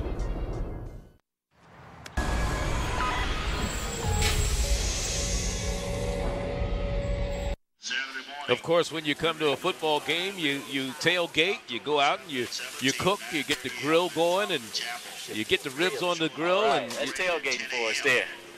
Old-fashioned way, SWAC style. So you got to go a ways to beat what happens at the Magic City, don't they? Between Alabama State and Alabama A&M. I tell you what, this is a great campus to tailgate on because it's a lot of natural land out here in Lauren, Mississippi. So I didn't see the people for all of that food that he was cooking. He had a lot of ribs, man. He's saving it for us, for the crew after the game. The guys in the truck, they're always hungry after we finish a game like this, right? I tell you what, it's a lot of hard work going into this production, so they deserve it. Right to the snap, false start. Number 64 on the offense. 5-yard penalty, repeat first down. Robert Benson, the left guard, junior out of Crystal Springs, Mississippi, guilty of the infraction. So it'll be 1st and 15. There you see Ernest Collins. 7 penalties, 65 yards for the Braves of Alcorn. They came in averaging about 60 yards in penalties. They were the second least penalized team in the SWAC. And you're trying to, you don't like that being too close to the top. Here's a swing pass to Singleton. Singleton down the sideline, still on his feet, and has enough for another first down. He got all of that plus 1 yard back. And he gets the ball out to the 30-yard line. I tell you what a well-designed play. You see you have the bubble screen, and you have right here number 82, Edward Johnson, the other wide receiver who's getting the block on the cornerback. That is able to spring Singleton for the big gain and able to get the first down. Yeah, let's look at the numbers on Buckley today. 6 of 11, 75 yards before that pass. And here we go, coming back to the left side and coming to the near side is Walker. He started the game in the first half, gave way to Gabriel Nash. Yeah, but you look at Buckley's numbers, you can't just look at him as a passer because he also has 68 yards rushing with the touchdown, and that's the added dimension that he brings to this Alcorn State offense is that when he tucks it, he's a tailback. He's not looking to run and slide. He's looking to run and score, and that's the big thing that they have out of Tim Buckley, and just that and all those says tenacity. The guy just doesn't give up on any type of play. Came in as the number 4 passer in the SWAC, 3rd in passing efficiency and total offense. 2nd down now. Swings it out in the flat. Not a good pass by Buckley that time. Kind of rushed it. Had a guy that was wide open, could have had some positive yards, and he just got a little too excited and did take his time with the throw. Yeah, William Harris, the intended receiver there for the Braves. And what was that, 80? That was Mosley, actually. Mike Mosley, senior out of Cleveland, Mississippi. Talk about all of these SWAC championships that Alcorn has won. They won 2 in the 90s, in 92 and 94. Steve McNair, part of that. Reno Casson, the godfather, the coach of those Braves back then. You look at what they've done defensively today. This reminds me of one of those old Alcorn teams back in the day when Dennis Thomas was the defensive coordinator. He's now the MEAC commissioner. They call it the tunnel defense. They say you can go in the tunnel, but you wouldn't go come out. Yeah, I tell you what, they played defense the way it was supposed to be played, and it was always man-to-man coverage. They always produced a lot of cornerbacks going to the NFL. 3rd down and 10. Here's a pass that is complete to Terrence Lewis. He's going to be about 5 yards shy of a first down. So it'll bring up a 4th down punting situation for the Braves. Good throw and catch, but even a better job defensively by Mississippi Valley. And the one thing that Coach Tyden really emphasized this year is that his team is a much better tackling team. He said those Tuesdays when they have those physical days of hitting with the pads on and actually taking them down to the ground during practice, he said that's made his team so much tougher, especially from a defensive standpoint. That's where their biggest improvement has been this year. Paul Cox back to receive this punt from Cragen. Good kick. Cox at the 25, still on his feet. Down the sideline and out of bounds in front of the Valley bench. Paul Cox, the sophomore out of Patterson, Louisiana. Only his 3rd punt return of the season. 40-yard punt by Cragen. A lot of flags. On the return, we have holding on the return team, number 87. 10-yard penalty, will be first down. Adrian Martin, reserve wide receiver, guilty of the holding infraction That'll move the ball back a little bit. Now, you know, you heard me talk about Marino Cassim. They call him the Godfather. You know, he's in the College Football Hall of Fame. In fact, when you talk about the College Football Hall of Fame, there are not a lot of players and coaches from HBCUs that are in the College Football Hall of Fame. And Doug Williams, a former Grambling quarterback and NFL Super Bowl winner, along with Shaq Harris, formed a committee to try to do something about that. And I'll talk about it a little bit after this, as Mississippi Valley keeps the ball on the ground, 1st down and 10. In fact, they held a press conference in Atlanta yesterday to announce a Black College Football Hall of Fame. The inaugural induction will take place February 10th in Atlanta, where they're going to induct 8 players and coaches. More HBCU players in the Pro Football Hall of Fame than there are in the College Football Hall of Fame. That's an interesting stat, because you would think that a guy that goes on to a great college career, pro career, probably had a pretty good college career. Probably so. This one is too high for the intended receiver.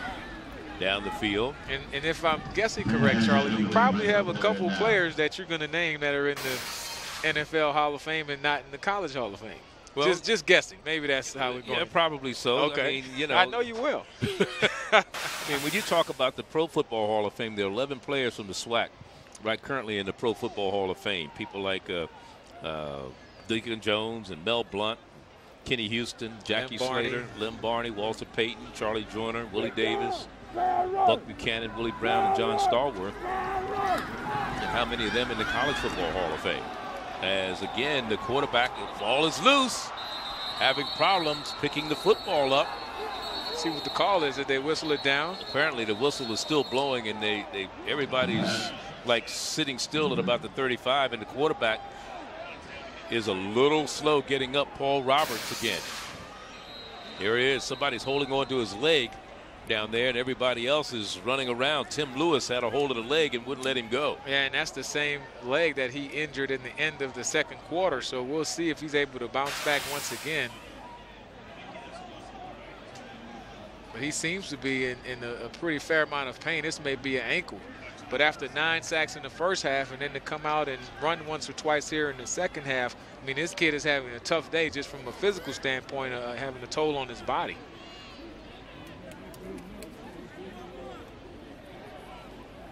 So everybody goes over to the sideline while they tend to their quarterback. Well, you're talking about College Hall of Fame. Jerry Rice, inducted in 2006 into the Mississippi Valley Hall of Fame, and 9th in the Heisman Trophy balloting in the 1984 AP All-American, and team with the man who's coaching this Mississippi Valley team. That is Willie Totten. And, you know, what was interesting about Totten, with all the records that he broke, he was not drafted. He went to the CFL for 2 years, played at British Columbia and Toronto, finally came back to the NFL in 1987. But the way he got back there was a player strike, and he sat in with the Buffalo Bills as a replacement player for 3 games until they settled their dispute. Then Jim Kelly came back. And all right, that's pretty amazing that a guy like Willie the Satellite Totten, with all of the yards that he threw for in college, doesn't get drafted. And keep in mind, they had 15 rounds of the draft. So you telling me you couldn't pick this guy in round 10 to 15 if you didn't like him in the first 10? There were 8 quarterbacks selected in the first 6 rounds that year that he came out. Jim Everett, Chuck Long, Bubby Brister, Mark Rippon, and of course, I'm going to give you a trivia question after that. Well, I'm sure none of them had as a productive college career as Willie Totten did. Now this is a punting situation. Williams, he feels it, and he's out to the 32-yard line. So they punted from their own 25, a 50-yard punt for Mississippi Valley. 33, Williams on the tackle. Carlos Sanchez, short return from their own 30.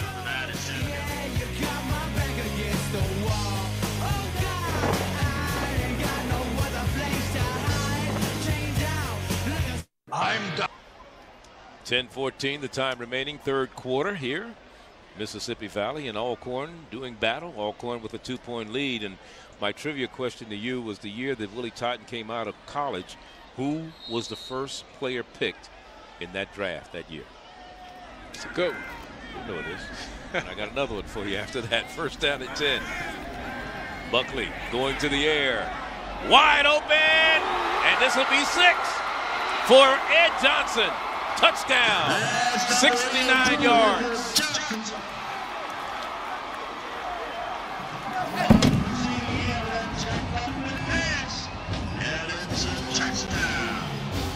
Ed Johnson came into the game with 1 touchdown already, and he adds another. And this was a big one in the middle of the third quarter. And this is the play action. They've been running the ball effectively. At the end of the second quarter, you get the play action. Look at the safeties biting. Ed Johnson able to get behind everybody in the secondary for the go-ahead touchdown for the Alcorn State Braves. 69 yards. That is not the longest pass play for Alcorn this year. Their longest was 73 yards. But that one good for 69. The longest catch for Ed Johnson this year was a 20-yarder.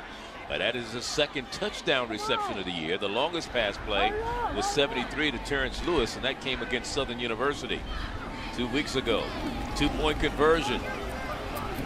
Buckley in trouble, down he goes.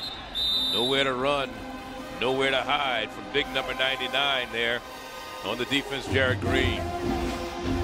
Let's look at the touchdown. One play, 69 yards.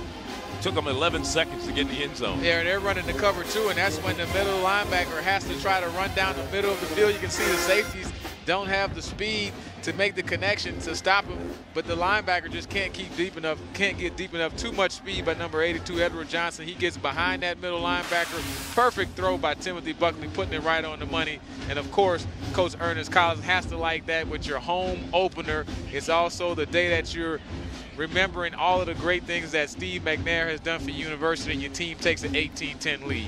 Of course, Tim Buckley watched that video of Steve McNair before they came down to get dressed, and I'm sure that was a little inspiration to him. Yeah, it had to be for that entire team. I mean, Steve McNair is a guy that has done so much, not just for this University of Alcorn State, but also for the entire SWAC conference. I mean, everybody knew him in the NFL is SWAC because he always talked about playing in the SWAC and all of the great memories of playing at Alcorn State. Hudnall on the return for Alcorn on the stop defensively. Number 19 coming up to make the stop is Derek Coker. Hudnall for Valley on the return. And don't forget to log on to Facebook today. Search ESPNU and become a fan. Post your best tailgating photos and comments, and we may use them on Inside the Polls Monday at 6 p.m. on ESPNU in HD. Hudnall with a 19-yard return. So you still don't have the answer to my trivia question? What year is that again? What was the year of the draft? Because I'm pretty good at NFL drafts, Charles. What year did Jerry Rice come out? Is that 85? What year did? And there's another sack. Yeah. There's that guy again, number 90. Malcolm Taylor, he had 2.5. If my score is correct at home, that'd be 3.5 sacks for big number 90, Malcolm Taylor. And this guy is just all over the place.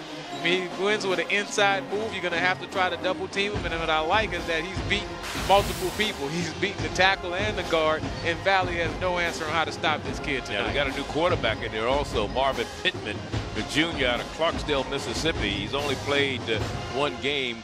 The only game he's played, and that was against their last opponent. I'm sure Paul Roberts told him on his way out, hey, watch out for number 90. This guy isn't playing. Texas College was his only action a week ago, and now he gets a pass complete, a little sidearm swing, and a hit put on immediately by Matthew Haynes, number 50, on the reception.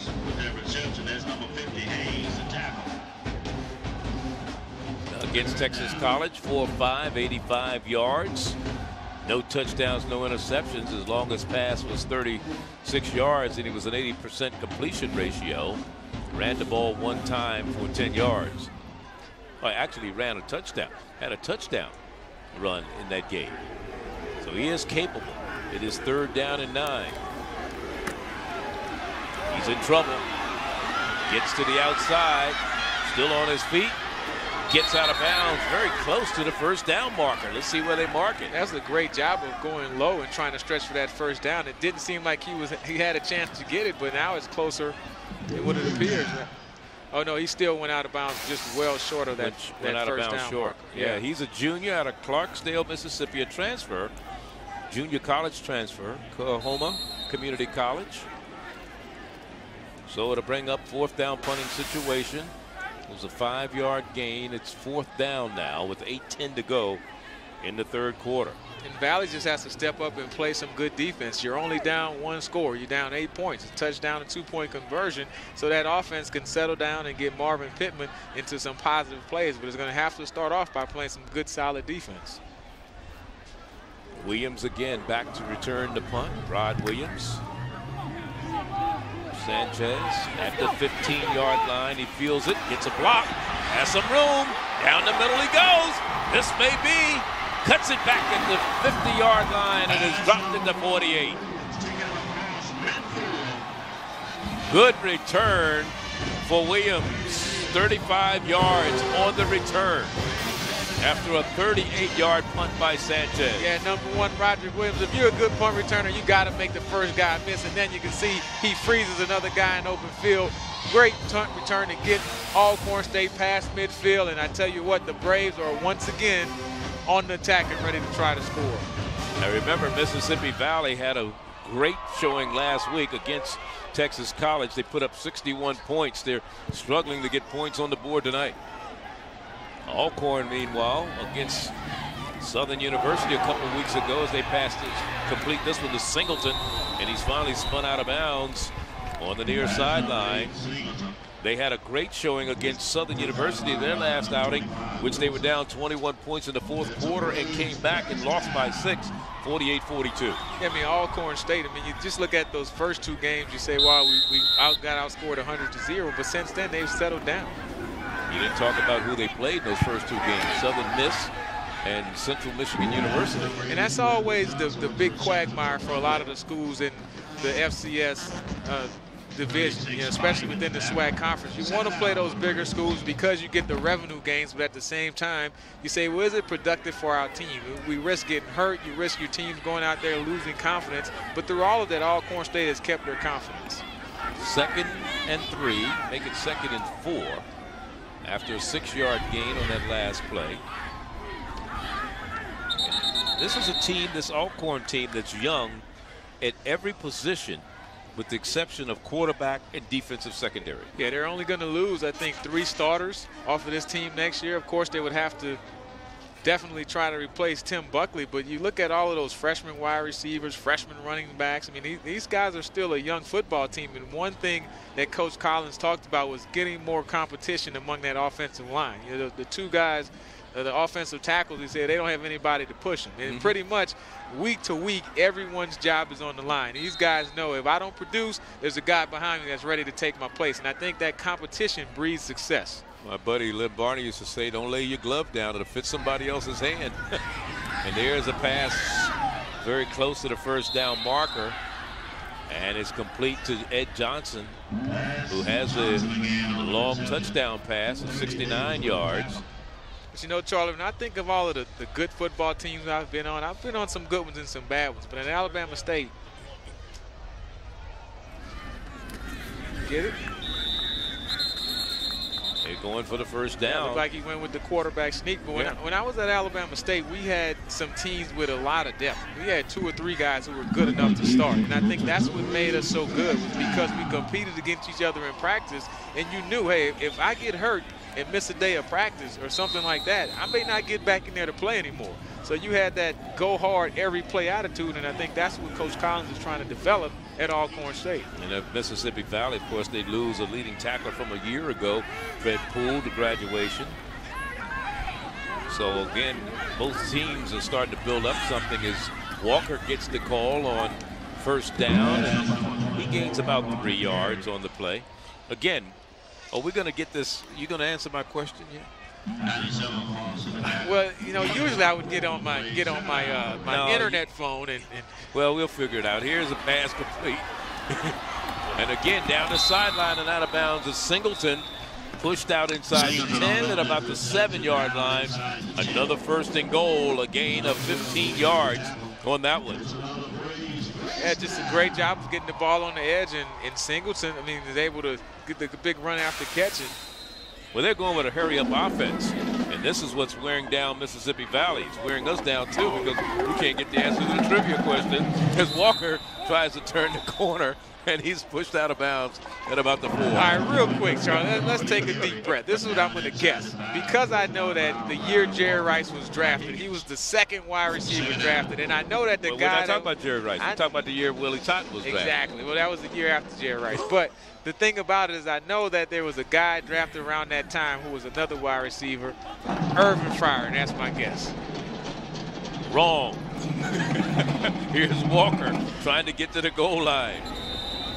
Irvin Fryer's not right? No, it's not right. Who you got? Who was the first player drafted the year Willie Totten? Well, I know Irvin Fryer was the first player drafted, and he's right around that same time frame of 84, 85 in that area. So that's well, he was from Auburn. Oh, that's the linebacker, Andre Bruce. Wrong? Running back. Bo Jackson. Bo Jackson. Okay, I got you. I gave you the school and you still got it wrong. Well, Andre Bruce was drafted first round around that time, probably like 87. On the defense, number 91. Half the distance to the goal, automatic first down. First player drafted. Come on, Charlie, you got to give me all the rules to the game if we're going to play now. I said first player drafted the year Willie Totten came out. Who was the first player to be drafted from an HBCU that same year? Now, I'll let you sleep on that one for a while. First and goal. Walker, the lone setback. Here's the option for the quarterback. Nothing doing. Hit immediately as he tried to turn the corner. Yeah, well defended by Mississippi Valley. Keep in mind that Timothy Buckley scored a touchdown off of that same option action, and they didn't take the quarterback. He walked into the end zone. This time they had 2 guys on Timothy Buckley. They're going to force him to pitch it if they're going to score off that play. Remember now, a face mask penalty against Mississippi Valley on the previous play gave them new life and gave them a first and goal in 2. And a new set of downs, but now with the loss on that play, it brings up a second and goal. The ball spotted at the 5-yard line, and it looks like that Buckley may want to put it in the air. They have to watch the quarterback draw also. He puts it up.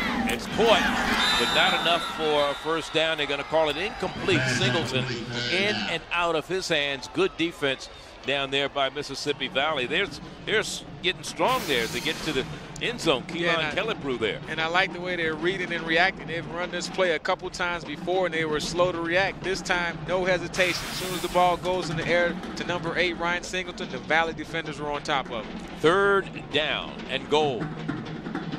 Third and goal. Walker beside the quarterback. Buckley going upstairs, in trouble. He's going to be sacked, and a flag comes down. Wow, and if this is a holding penalty, keep in mind it's going to make a field goal attempt a lot harder. It's against Alcorn. Referee looking over to Willie Totten. They're going to decline this, whatever it is. Holding. Offense number 72. Penalty decline. Fourth down. Jerry Salas, because of it, brought up a third and goals. They want to make it a 4th down situation. Yeah, force them to kick the field goal right now as opposed to giving them another attempt to run a play. If you move them back to 10 yards, they get to repeat that 3rd down. So they bring in Ryan McMahon to kick the field goal. He has not made one this year. This will be for 27 yards out. Now we get flags again. It might be from 32 yards out now. You just never know.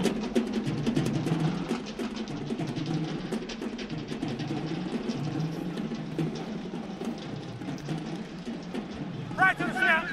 False start. Offense number 72. 5-yard penalty. Repeat 4th down. It's one of those tackles you were talking about that has no competition. The coach said, don't worry, we'll have you something in the spring. He said, we're going to bring in your offensive tackle in high school. You call Coach Collins at Alcorn State, he's looking for you. 32-yard field goal attempt now.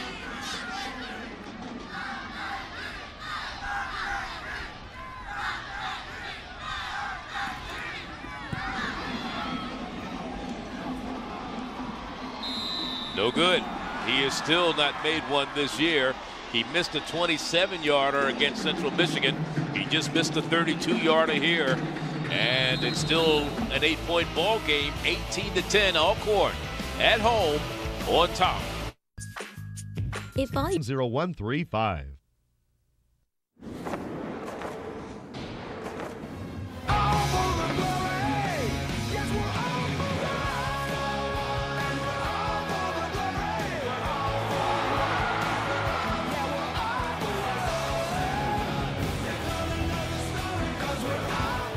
Back to ESPNU College Football Primetime, presented by City, 18-10. Alcorn over Mississippi Valley, along with Eddie Robinson Jr., the former Alabama State linebacker and NFL linebacker. I'm Charlie Neal. Glad you could join us here as they honor Steve McNair here at Alcorn State today. He passed away on July 4th of this year. His wife and a couple kids here on hand to take part in the festivities honoring the former legend. Made this campus a household name. Donald Driver's keeping it alive right now with the Green Bay Packers, right?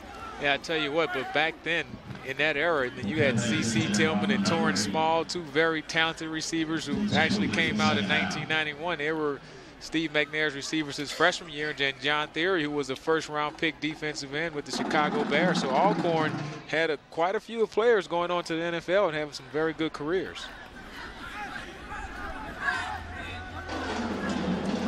So again, we'll go back to my trivia question. The first player from an HBCU drafted that same year. You're going to keep me on the spot. I'll keep you on the spot. Second down. And this one is complete on the far sideline, but not much running room after the reception is made. And that is Robert on the reception. Don't forget, Sunday evening, ESPNU serves Sets and Spikes coverage of women's college volleyball. Kicking it off at 5 Eastern. It's Louisville against Notre Dame. Then at 7, Florida against LSU. Women's college volleyball on ESPNU. For more information, log on to ESPNU.com. Charlie, you have to give me a hint on that one now. Marvin Pittman is at quarterback for Mississippi Valley. And this one is bobbled in and out of the hands of the intended receiver. That's Cameron Russ, who's got a couple catches today. He's from Jackson State. Yeah, but I just told you, I gave you a hint. But you got to have, let's talk about that play, Charlie. We got to have that catch right there, because your young receivers coming into the ball, your young quarterbacks coming into the ball game, and you don't help them out, man, that hurts you right there. It certainly does. So from Jackson State. I gave you a hint. 1986. Is that the year? 6th straight punt for Sanchez.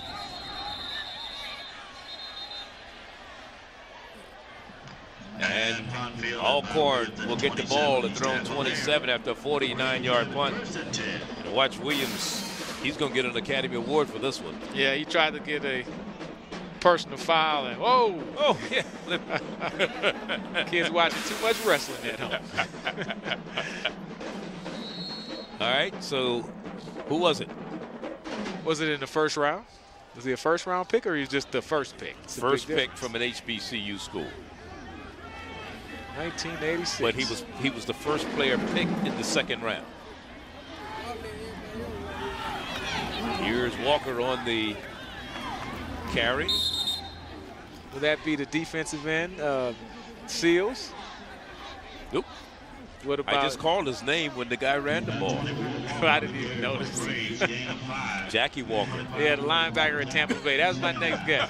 He's my fraternity brother, too. I should know him. Here's a pass out in the near flat. Here's Ed Johnson. And Ed Johnson, maybe a yard or two, and that's it. We'll bring up a third down situation. Now, who was the first player picked the year that Jerry Rice came out? Is that my Irvin Fryer answer? Nope. Still not. Well, I'm giving up on trivia. You stumped me. Bruce Smith. Bruce Smith. Okay. You've ever heard of him?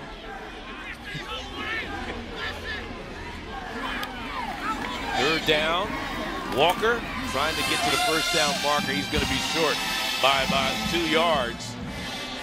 As a host of white jerseys were there to meet Arnold Walker, the freshman from McNair High in Atlanta, Georgia. You're watching ESPNU's College Football Primetime presented by Citi. We're at Jack Spink Stadium on the campus of Alcorn State, along with Alabama State alum and NFL former linebacker Eddie Robinson. I'm Charlie Neal. 1:20 left in the third quarter in an 18-10 ball game. The only touchdown here in the second half was the 69-yard pass Buckley to Ed Johnson on the first possession, or second possession for Alcorn in the second half. Here's Cox on the return, and he's not going to get very far. I'll tell you what, Mississippi Valley State's defense is really keeping them in this ball game. Keep in mind, there was a 1st and goal at the 1-yard line on the prior drive. They got them backed up with the penalty, a couple of good plays defensively, and they wind up missing the field goal. Now you come back, you punt, and then you get another 3 and out, so now you have your offense coming back onto the field. And with Paul Roberts hurt and the backup quarterback Marvin Pittman in the game, that defense from Valley is going to have to step up and make a big play, maybe create a turnover or something to really set this offense up to try to tie up this ball game, because they're still only down 8 points late in this third quarter. From their own 15-yard line now, 1st down and 10. Marvin Pittman in at quarterback now, in relief for Paul Roberts. Went out with an injury, and he has a pass complete up to the 30-yard line, good for about 15 yards. And on the reception is Brandon Stargell, the junior out of Pine Bluff, Arkansas, from Pine Bluff High. I like the way Pittman is standing in the pocket. He's continuing the game plan. That's complete the short passes, the 10 to 12-yard routes, and he seems to be pretty accurate. If they can just settle down and give him some protection. Keep in mind, Alcorn already has 9 sacks in this ball game. In trouble again. He runs out of there. Pittman gets to the sideline. We talked about Mr. Stargell, who caught the previous pass, had 195 yards and 2 touchdowns the last 3 ball games. So he's a kid that can get it done. Yeah, he's a big-time player, but they need to have some production out of him today. You would think at some point Valley has to take a shot deep. They tried earlier on in the ball game with one of their receivers, but they're going to have to try to take a shot deep and create a big play and get a huge chunk of yardage against this Alcorn State defense. Hargret and Stephen Roberts flank the quarterback. They keep them in for some protection on their quarterback, Pittman, and he has a pass complete for a 1st down across the 40 out to about the 44-yard line. So he's throwing the ball pretty good as Paul Cox, the 6'5 sophomore out of Patterson, Louisiana, who had 6 receptions and a touchdown a week ago against Texas College, came up and made the 1st down reception. Well, defensively, if you're Alcorn, you just keep sitting back in your cover 2 defense. You let your front 4 get up there and create pressure. You have big number 90 Malcolm Taylor with a couple sacks on the day, and you figure that this young quarterback won't be able to make the plays consistently to score a touchdown. Number 1 in the nation in sacks allowed. This Mississippi Valley team, they're trying to keep the ball moving right now.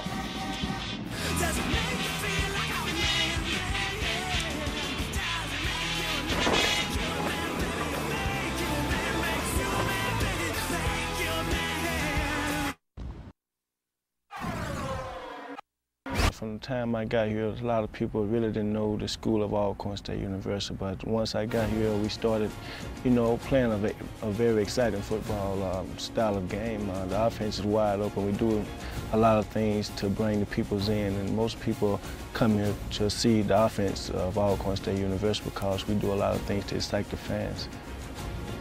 Steve McNair being honored here today, 4th all-time. In fact, he still holds the season record for yards, 4,863. And who is second in that department? Willie Totten, the coach of Mississippi Valley. And of course, every team, including the Alcorn Braves, wearing a number 9 on their helmet. Every team in the SWAC this year wearing a number 9 on their helmet in honor of Steve McNair.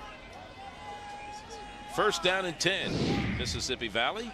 Marvin Pittman in at quarterback right now. And this pass a little too low, and it's incomplete. On the cross field, trying to get it to Brandon Stargell. When we're talking about the fact that Willie Totten was second in yards in the season. McNair had 4,863 one year. Willie Totten threw for 4,557. Yeah, he was quite a guy. But you know, you talk about Steve in that year, 1994. I was with the Houston Oilers, and we were going through a 2-14 season. We had just traded Warren Moon, and we needed a quarterback. You couldn't wait to get him, would you? Here's another sack. Oh, good flag play. is down, and it was Tomasi Fuller coming in on the quarterback. You know what is so ironic about this sack as we look at this holding penalty that's going to be against Mississippi Valley, which will probably be declined. Alcorn came in as almost the worst team. Holding, offense number 71, penalty decline, 3rd down. The second worst team in the nation in the FCS in terms of sacks. Well, I tell you what, they've moved up that ranking. They're not the second worst now. And once again, it's number 30. Tomasi Fuller. Tomasi Fuller coming around that edge. I was kidding with him last week down at Pine Bluff about his hair, and I got to talk to him yesterday. I said, I'll make sure to tell everybody those are not extensions. That is your hair. So now I've given it to him. Here's the pass, and it's incomplete by Pittman along the sideline. Again, trying to get it down to Cameron Russ, who has a couple of catches already today. But again, we talked about that sack, the fact that Alcorn came in as the second worst team in the nation in terms of sacks, 117 out of 118. Mississippi Valley came in as the most sacked team in the nation, 118. So something had to give there. Yeah, right? well, one of those trends will continue, and the other one is moving in the correct way.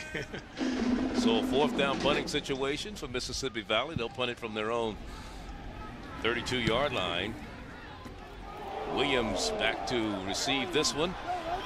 Makes the catch, stops, and he's dropped at the 31.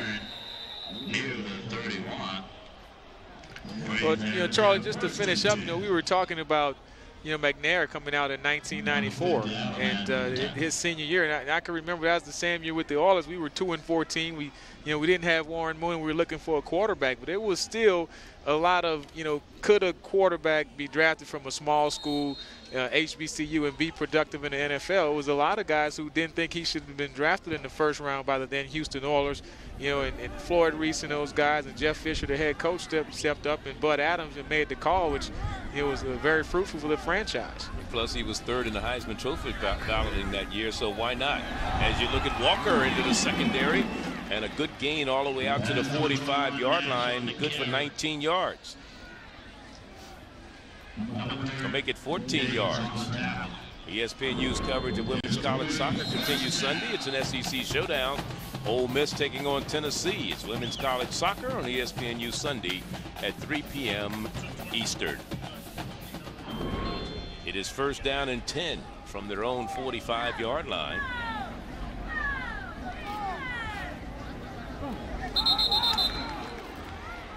Flag. Somebody moved. There's another penalty against the Braves of Alcorn. That's one thing I'm sure. Right to the snap. False start. 69 of the offense. 5-yard penalty. Repeat 1st down. Ernest Collins is going to work on diligently this week. Well, as a coach, you can handle the aggressive penalties, meaning if a guy's making a hard tackle and he accidentally grabs a face mask, or a guy's making a tough block and he holds a little bit because it's an effort penalty. But false starts, jumping off sides, those type of things are just purely mental mistakes, and that's something that good football teams can't do. We're in the 4th quarter here in Norman, Mississippi. Pressure being put on Buckley, and now he takes off running with his legs. He gets the ball out to the 48-yard line. Gain of 2 after all of that, but better than a loss. Yeah, but I like Buckley because he can make something happen. Hey, if it's not open in the air, I'm about to use my legs and I'm going to make a big play. And you can look at the end. This guy, he's not used to sliding. This guy's used to finishing runs like a tailback and making big plays. He doesn't really have that hook style perfected because he doesn't feel like he's a quarterback once he starts running the football. No, he put up a great battle against Bryant Lee from Southern University his last outing. They battled. In fact, Bryant Lee's team won Southern as they keep the ball on the ground, coming around the near side. And again, we've seen this young man, Gabriel Nash, another freshman. We talked about the youth of the running backs for Alcorn, and he's one of those freshmen out of Melrose High in Memphis, Tennessee. Yeah, and the freshmen have really stood up. I mean, that offensive line has been playing well also. They did a really good job of protecting Timothy Buckley today and also opening some big holes for those freshman running backs to have a big productive day. First down and 10. Coming back to the near side. Here's Walker running with the ball, and he's down to the 40-yard line. Let's look at Buckley, what he's done today, both with his arm and with his legs. Yeah, he's so dangerous when he pulls the ball down. Here was in the first drive where he set up this passing play here, the long touchdown to number 2, Terrence Lewis, and then he can run the option and take it in himself. And here another great play fake, and he found a wide open number 82, Edward Johnson, for a go-ahead score. How often you see a man wide open and the quarterback either underthrows him or overthrows him, right? Well, in that situation, you just have to put it up there. Let him go and make the catch. Sometimes you see him so open you want to make the perfect pass, and you can't do that. But look at his numbers, 13 of 20, 187 yards, and also the 57 yards rushing. 2 touchdowns passing, 1 also by running the football. So this guy is the complete package. He's a quarterback that you have to try to have a scheme to defend in the air, and also when he pulls it down and starts running the football. He was the SWAC Player of the Year against Southern University. Even in that loss, he was 25 of 40, 408 yards, 5 touchdowns. He also ran 52 yards in a touchdown, and he's back to pass now. Has it complete. Across the middle goes Terrence Lewis.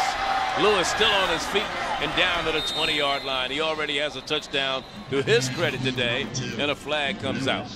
Down to the 20, got a mark of big at the 36. Maybe holding. It's way back upfield. It's in the vicinity of holding. Personal foul, chop block, offense number 65, 15-yard penalty, defeat the down. That's Ike Williams, the center, out of Clinton, Mississippi.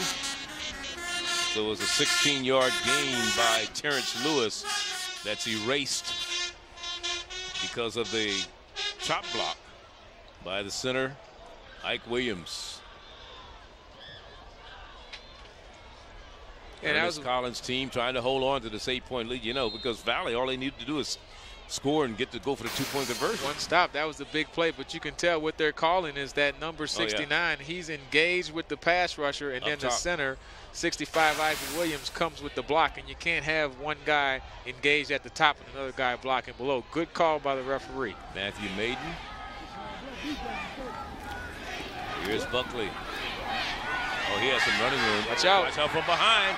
He did not see big number 91 coming from the blind side, and that's Kendrick Hooks, the sophomore out of Greenville, Mississippi. Yeah, you like the toughness of this Valley defense. That's the thing that Coach Totten talked about. When these guys get punched, they fight back now, and he likes that. And they haven't given up. I mean, these guys are competing. They're playing hard. They've played a lot in this second half, and still number 91, Kendrick Hooks, continues and fights on that play until he gets down to talented Tim Buckley.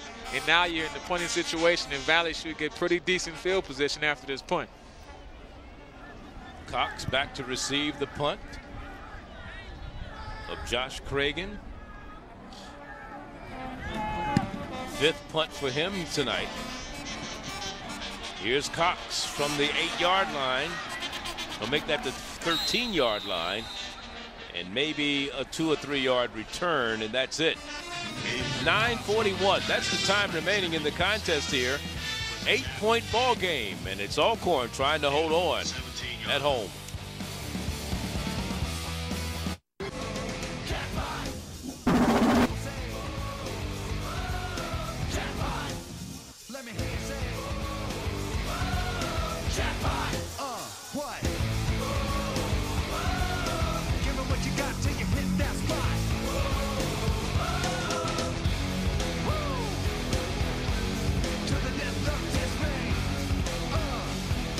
As we continue with primetime college football here, along with Eddie Robinson, I'm Charlie Neal. 18-10 to score. And Mississippi Valley with the ball, first down and 10 at their own 17-yard line. They scored on 2 of their first 3 possessions tonight. A field goal and a touchdown. And now The last 7 possessions, they punted the ball. So let's see if they can get anything going. Remember, their quarterback, it started the game, Paul Roberts, went out with an injury here in the second half, and they've brought in Marvin Pittman, a junior, out of Clarksdale, Mississippi, to do the work in relief. You know, we talked about in the open how this game was going to be the battle between the quarterbacks. Of course, we was anticipating Paul Roberts and Timothy Buckley going head-to-head, and they did that in the first half. But now Paul Roberts had to give away to Marvin Pittman. So, hey, it's baseball playoff time. You're only as good as your bullpen. We'll see what happens here. Here's Pittman, want to go to the air once again, in trouble. Scrambles out, lets it fly, has a man there, and it hits the defensive back in the back. Trying to get it to Cameron Russ downfield. There's a defensive back who was downfield covering on the play. Yeah, I like the way Marvin Pittman is able to step up in the pocket but still have the presence of mind to look downfield. And he had a receiver that was definitely behind a defender, and great job using your head. Yeah, it's Jameson Smith and Javaris Tribune back there. 3rd down now facing Mississippi Valley. 3rd and about 4. Little sprint to the left, throws back across, has it complete, and it's a 1st down gain across the 40, and out of bounds in front of the Alcorn bench goes Brandon Stargell, the junior out of Pine Bluff High, Pine Bluff, Arkansas. And speaking of Pine Bluff, I understand they beat Jackson State today. So that knocks Jackson State to 1-1 in conference standings as far as the Eastern Division is concerned. Alabama A&M lost to Grambling. So if Alcorn holds on, it'll be a 3-way tie, maybe a 4-way, well, 3-way tie for first place. Long pass, incomplete, out of the outstretched hands of Paul Cox. You know, that's the added significance of this game for both of these teams, because, you know, if you're playing in this Eastern Division, you have those big games remaining, so you have to get this W here. Just a slight overthrow the ball headed towards the out of bounds mark, but I like the way he put it. He put it where only his receiver could catch it, right between the sideline, and that's a tight catch. If he didn't throw it quite so far, that receiver would have a chance to make the reception. But Pittman is stepping up and making some pretty good throws for a guy that probably wasn't expecting to play today. 2nd down and 10. That's why you always have to be ready, right? The overthrows. Cameron Russ. One of the things that the SWAC is doing next year, they're going to a 9-game conference format. Right now it's a 7-game. So every game against a division opponent counts, but you play teams outside of your division, and you got to really be watching the clock to figure out which one counts and which one doesn't. And I like the 9-game schedule. That way you can play every team within the conference. And the trouble was teams like Prairie View, who only have 9 games this year, you know, they wasn't able to get non-conference matchups to fill up their schedule. So it's 3rd down, has it complete, and the ball comes loose, and now Alcorn's picked it up. Going down the sideline is Jamison Smith, and he's out of bounds at the 2-yard line. Jamison Smith recovers the fumble after the reception by Cameron Russ. Let's look at it. Yeah, good throw and catch, and give credit to 82 Cameron Russ. He's trying to make something happen. You make 2 miss, and then he just loses the football. That was just a clean fumble. He saw too many guys coming, and he just couldn't get away from the last guy. The first turnover of the ball game for Mississippi Valley. It's a 49-yard return by Jamison. Jamison Smith there, number 12, a junior out of Jackson, Mississippi. So now 1st down and goal. See if this tough Valley defense has one more big stop in them tonight. Lone setback is Nash, the freshman. Nash has it, goes into the gut, and he's into the end zone. Touchdown, Alcorn.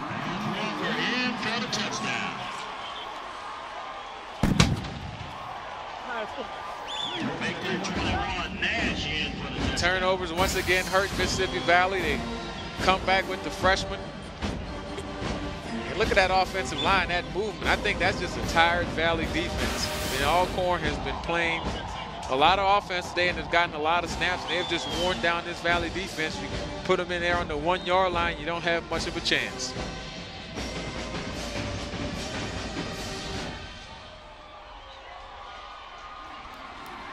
Well, they moved the ball, that is, as the point after is good.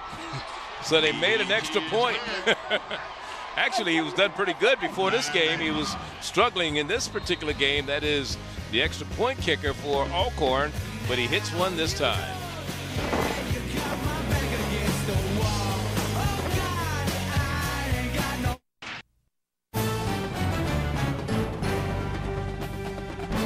ESPNU College Football Prime Time is presented by Citi. Citi never sleeps. Ernest Jones' team on top right now. There you see the young man who succeeded, Ernest Collins, I should say. You see him there. Ernest Jones was the man who succeeded. Ernest Collins becomes the third coach in 3 years here. But one of the things that happened after they let Ernest Jones go was he was going to be given the job on an interim basis. But some of the players who had already were leaving the school because their eligibility was up, seniors, they went and met with the president of the university for 2 hours and convinced them that he was the man for the job. And the president gave him the job not on an interim basis, but at least a head coach for 1 year. And if he keeps this up, he wanted to worry about extending that contract. Yeah, I think he did a good job last year as a defensive coordinator, and talking to him, I like the plan he had set up for the university. This one bobbled, finally picked up. Here's Mississippi Valley's Raymond Berry on the return, and he's knocked down pretty good, tattooed there at about the 32-yard line. Yeah, but you talk about those departing seniors giving a nod to Ernest Collins, and a lot of that he gives credit to Ernest Jones, who allowed him to really be an assistant head coach, and that was his title. But when the coach wasn't here, he ran meetings, he ran practice, so the players were comfortable with seeing him in a leadership position, and he was able to move that into a smooth transition for the kids and have a productive spring and off season, and also continue the recruiting efforts. He was an assistant at Central Florida, Northern Colorado. He was a graduate of the University of Northern Colorado. Pittman in trouble, and still in trouble. And the ball is loose again. Do we have 6 more? Yes! Brandon Morris, the defensive end, sophomore out of Fort Worth, Texas. He takes it back for 6.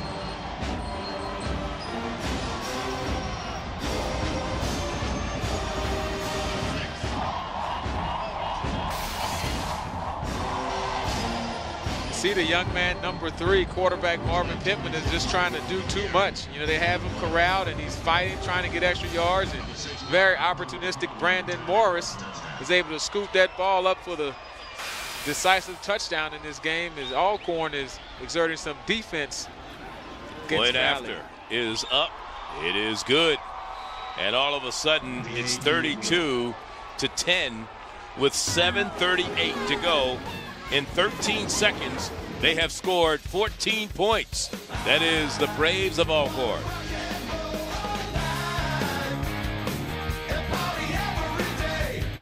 Years of culture and tradition have passed through the hands of those before us.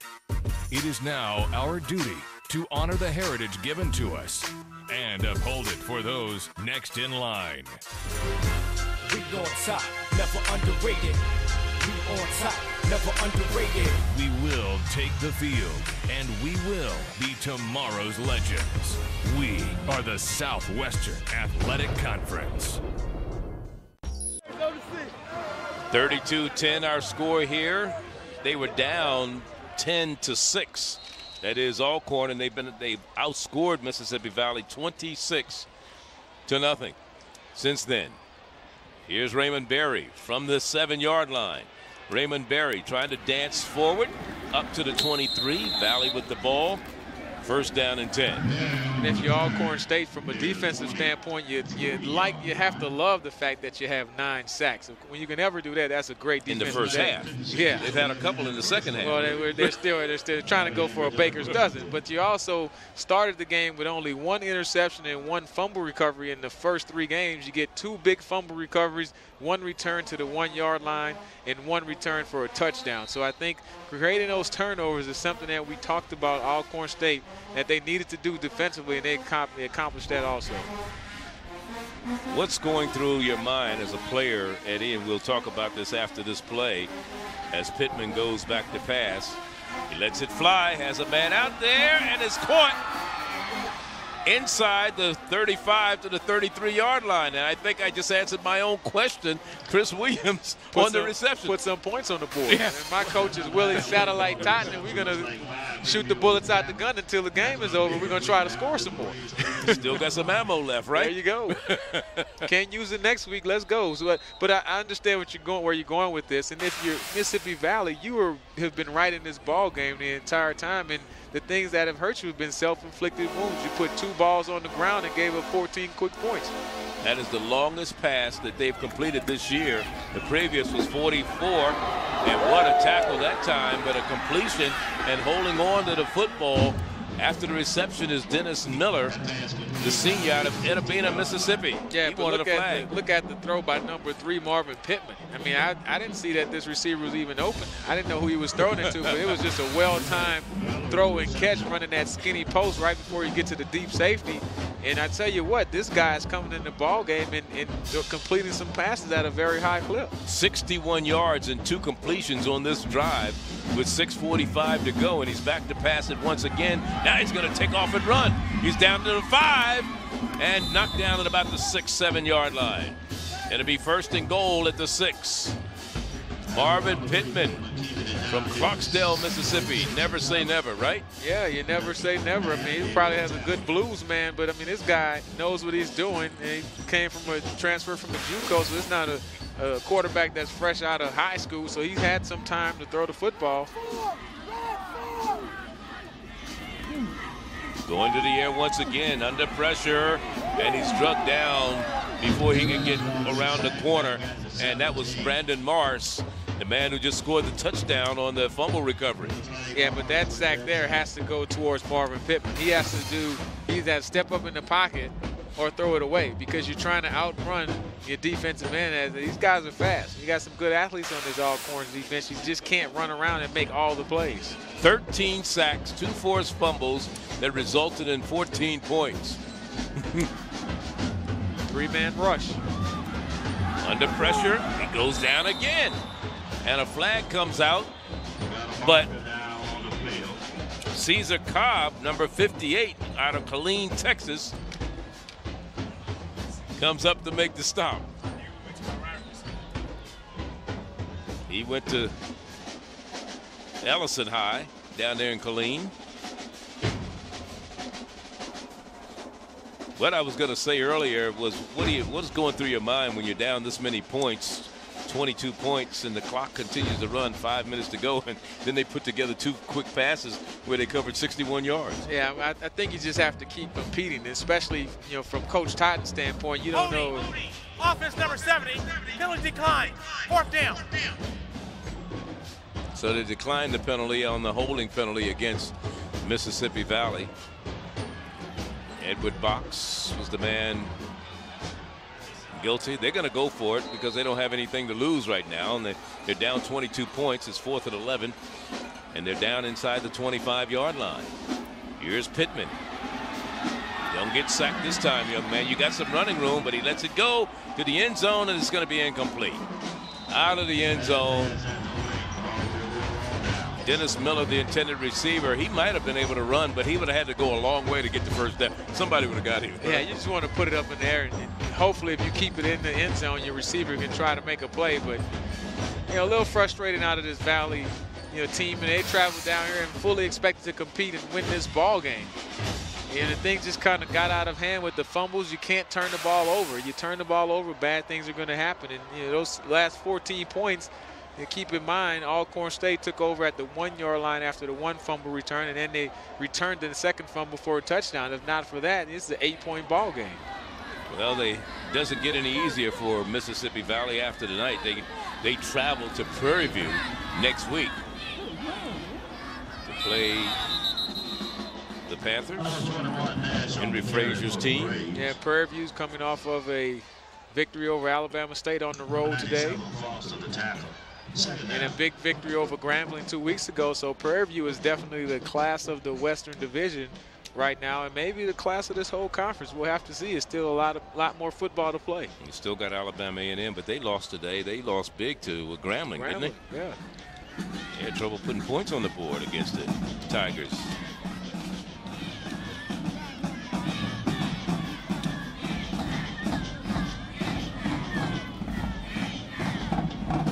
Buckley pitches off to the right side. You know, you're talking about the fact that Grambling, as Nash got the carry, came back with a vengeance today, but their loss last week came after they played Oklahoma State. So you kind of wonder what kind of effect that may have had on them. Yeah, I'm sure it did, and that's just the age-old questions with all of these programs in the FCS and in the SWAC. You know, you play up for the bigger schools, you get the $300,000 or $400,000 paydays, which you need it for your program, but at the same time, is it sacrificing, you know, the health of your team and the ability to compete within your conference? Well, if Alcorn can hold on here with just under 4 minutes to go, this is a team that was picked to finish last in the Eastern Division. They would be in a 3-way tie for first place. Hey, who would have thunk it? First-year head coach, young team, Buckley running to the left side. And we talked about the fact that there's some great quarterbacks in the Southwestern Athletic Conference, and Buckley is among the elite. Yeah, he is. He's at the top of the game, and his running ability is what really puts Buckley over the edge as a quarterback in this conference. He can do a lot of good things in the passing game, but you add on his ability to run, and he's a very dangerous offensive weapon. Of course, Alcorn next week will be at home right here at Jack Spink Stadium, where they will play Alabama A&M, a team that I'm sure will be bent on revenge after their shellacking today. Yeah, but I mean, you look at Alcorn State, they're a young team, and one thing you talk to all the coaches in the conference, there's no easy wins in the SWAC this year. All of these teams is a lot of parity. You can't go through the SWAC conference and say this is a game that I can win. And you look at this schedule: Alabama A&M at home, they travel to Alabama State, 2 Eastern Division opponents, then you travel to Texas Southern and then Prairie View, and of course the big game at the end of the year against Jackson State. In Jackson, Mississippi, and Jackson of course losing today at home. And of course here's Mississippi Valley. As I said, they will be traveling to Prairie View, so they will be down in Houston area next week, and then of course they come home and they play Jackson State at home, then they travel to Grambling, then they have Texas Southern at home and Lincoln at home, a non-conference game, and then they close out the season in Huntsville at Alabama A&M. Yeah, 3 tough games: Prairie View, Jackson State, and Alabama A&M. 3 very tough physical teams in the division. You know, Valley will have to just recoup, get things under control, and say, hey, we didn't play that bad. We had a couple of bad plays within the game. This is not a good punt. This one was shanked off the side of the foot of Cragen. So Mississippi Valley will get the ball in pretty good field position with 3:13 to go, but they're still down 22 points. They have to score 3 touchdowns and get some extra 2-point conversions. Don't forget Sunday evening, ESPNU serves, sets, and spikes coverage of women's college volleyball. Starts at 5 Eastern with a Big East battle between Notre Dame and Louisville. Then at 7, it's a SEC showdown with Florida and LSU. Women's college volleyball on ESPNU Sunday. Just a 10-yard punt that time. So now Mississippi Valley with the ball. And if you're Marvin Pittman, you're the backup quarterback for Valley that's in the game, it's important to try to complete a drive for a touchdown. He dropped the ball on the ground, in trouble, and is brought down from behind. And they're not going to call intentional grounding. There was somebody in the vicinity. We don't know who, but there was somebody there as the pressure was put on by Josh Cragen, the punter. So I guess that was a little revenge for that 10-yard punt. He says, I'll get you. Well, you got to pay that back to the coach. After a punt like that, he's like, hey, you better go out there and make a play for me. And that's what he did. He had an inside blitz, and he was able to get pressure on the quarterback and real close to getting a sack. They already have 13 sacks today. That is the Braves of Alcorn, the defense. They're only rushing 3 people. Now they all of a sudden they got 5 back. 5 coming after the quarterback. And this one is incomplete. And I'm going to tell you what's going on right here. If you're Alcorn State, you have a 22-point lead. And Valley comes out and tries to score and have a couple deep passes. So you get out that zone coverage and say, you know what, if they want to keep scoring, we're going to keep bringing pressure and add to those 13 sacks. I think that's what we're seeing on this possession. 3 minutes left in this contest on a night in which they honored the legacy of Steve McNair, who did so many wonderful things for this particular university. University and, of course, the SWAC conference really gave opportunity to a lot of guys that followed behind him.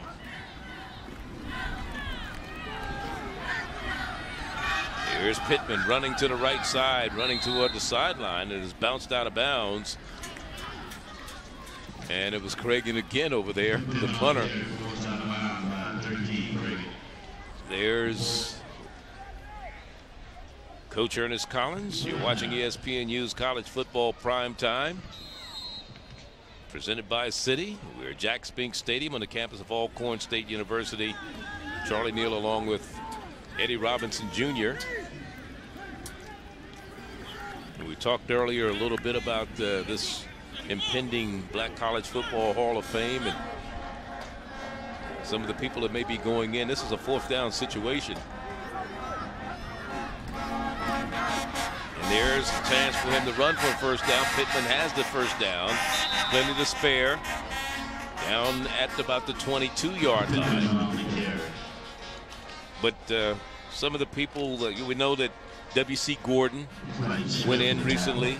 He used to be the coach in the College Football Hall of Fame. Right. Doug Porter, who was a coach at Mississippi Valley at one time, went into the College Football Hall of Fame.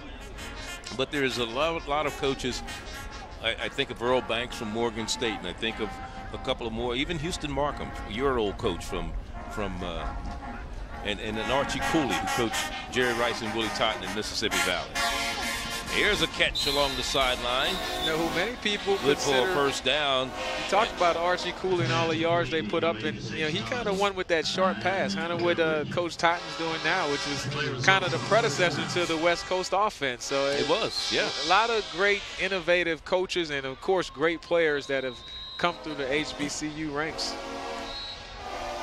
So, 1st and goal after the completion to Stargell. 1:47 is the time remaining. Valley trying to get some more points on the board before this one ends. They're down by 22 now. Pittman on in relief.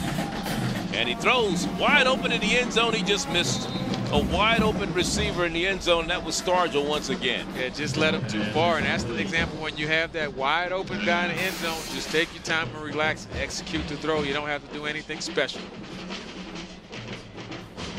Stargell was behind everybody in purple. Yeah, and if you say, hey, you're down 22 points, why are you still trying to score? Well, first of all, you're a competitor and you want to compete. But then for Marvin Pittman, he's your backup quarterback. You have to get him as many looks as possible and have him ready to play next week. Just in case. Pressure. And this is incomplete. Good job down there by Rod Williams, and he's been in a battle all day long with number 84, Paul Cox. They know each other very well. Yeah, you like those battles within the game when guys like D'Angelo Hall and Steve Smith tomorrow. Yeah. they have their own thing going on. But football, while it's the ultimate team sport, it's all about winning your individual matchups. Each player has to win his matchup for the team to have success. 3rd and goal from the 7. Pressure again. Pittman. Now he's going to take off and run, but he's not going to get anywhere. because there's a lot of purple jerseys around him. He was trying to get an escort into the end zone by one of his offensive linemen who was trying to help him down there. That was Robert Ogletree, number 67. But Ogletree was in the way. And, this is what you love about college football. It's a 22-point ball game. The victory is probably decided, but these kids are putting it out on the line, and they're playing like it's a 0-0 ball game all the way to the end. And you love that about college football, the way teams compete. Really a tribute to both of these coaches also. Was anybody other than Jerry Rice ever catch over 100 passes when they were in the SWAC in a season? That's a very good question, Charlie. No. This is what I give you another trivia before we ended it. This one is intercepted. Third turnover of the ball game for Mississippi Valley, and that's going to do it with 32 seconds to go. And guess who? My man, Tomasi Fuller, comes up with the INT. He has been all over the place, got a couple sacks. He's pretty much done everything on the stat sheet. Interception, sack, tackle for loss, normal tackles. Tomasi Fuller, senior. He's from Hawaii. He started his college career at a junior college at Arizona Wesleyan Community College. Team's number 2 tackler coming into the ball game. He's all over the place. And for Alcorn State, you have to give some congratulations to, of course, first-year coach Ernest Collins, his first ever victory. They were 0-3, and, when that game was canceled in Pine Bluff, he told us that Timothy Buckley said, hey, don't worry, Coach, we're just going to save the Gatorade for your first victory at home, and they did that. Yeah, and I'm sure his wife is very happy. She was in the booth right next to us. It's a cold night to be wet, man. You better get out of here. I'm freezing up here. I don't know about you, Charlie. I'm from New Orleans. We're in Mississippi. How can it be cold? How can you be cold? Hey, I had on shorts when I left Houston. We're not in Minnesota. Oh, Ernest Collins, very happy young man. His first. You always remember your first college win. Yep. Like you will probably remember your first college game and your first college win and your first NFL game and all of those things. And that's what's happened here today with this Alcorn Braves team. They go to 1-1 as far as conference play is concerned, while Mississippi Valley falls to 1-2. Your thoughts? Well, for Alcorn Braves, it puts you right in the middle of this Eastern Division race with losses by Jackson State and Alabama A&M. And you like what Coach Collins is doing with his first career victory at Alcorn, and I'm sure he'll have many more. 32-10, the final score here. Of course, they found themselves, that is, Alcorn down by a score of 10-6. But then they came back and scored 26 unanswered points, and they come out victorious. So once again, the final score, 32-10, as Alcorn wins the home opener in their first game of this 2009 season. Eddie Robinson Jr. and our entire ESPNU crew, Charlie Neal, saying so long from Norman, Mississippi. Don't forget, coming up next is Sports Center U. For more information, log on to ESPNU.com. We are college sports. So long.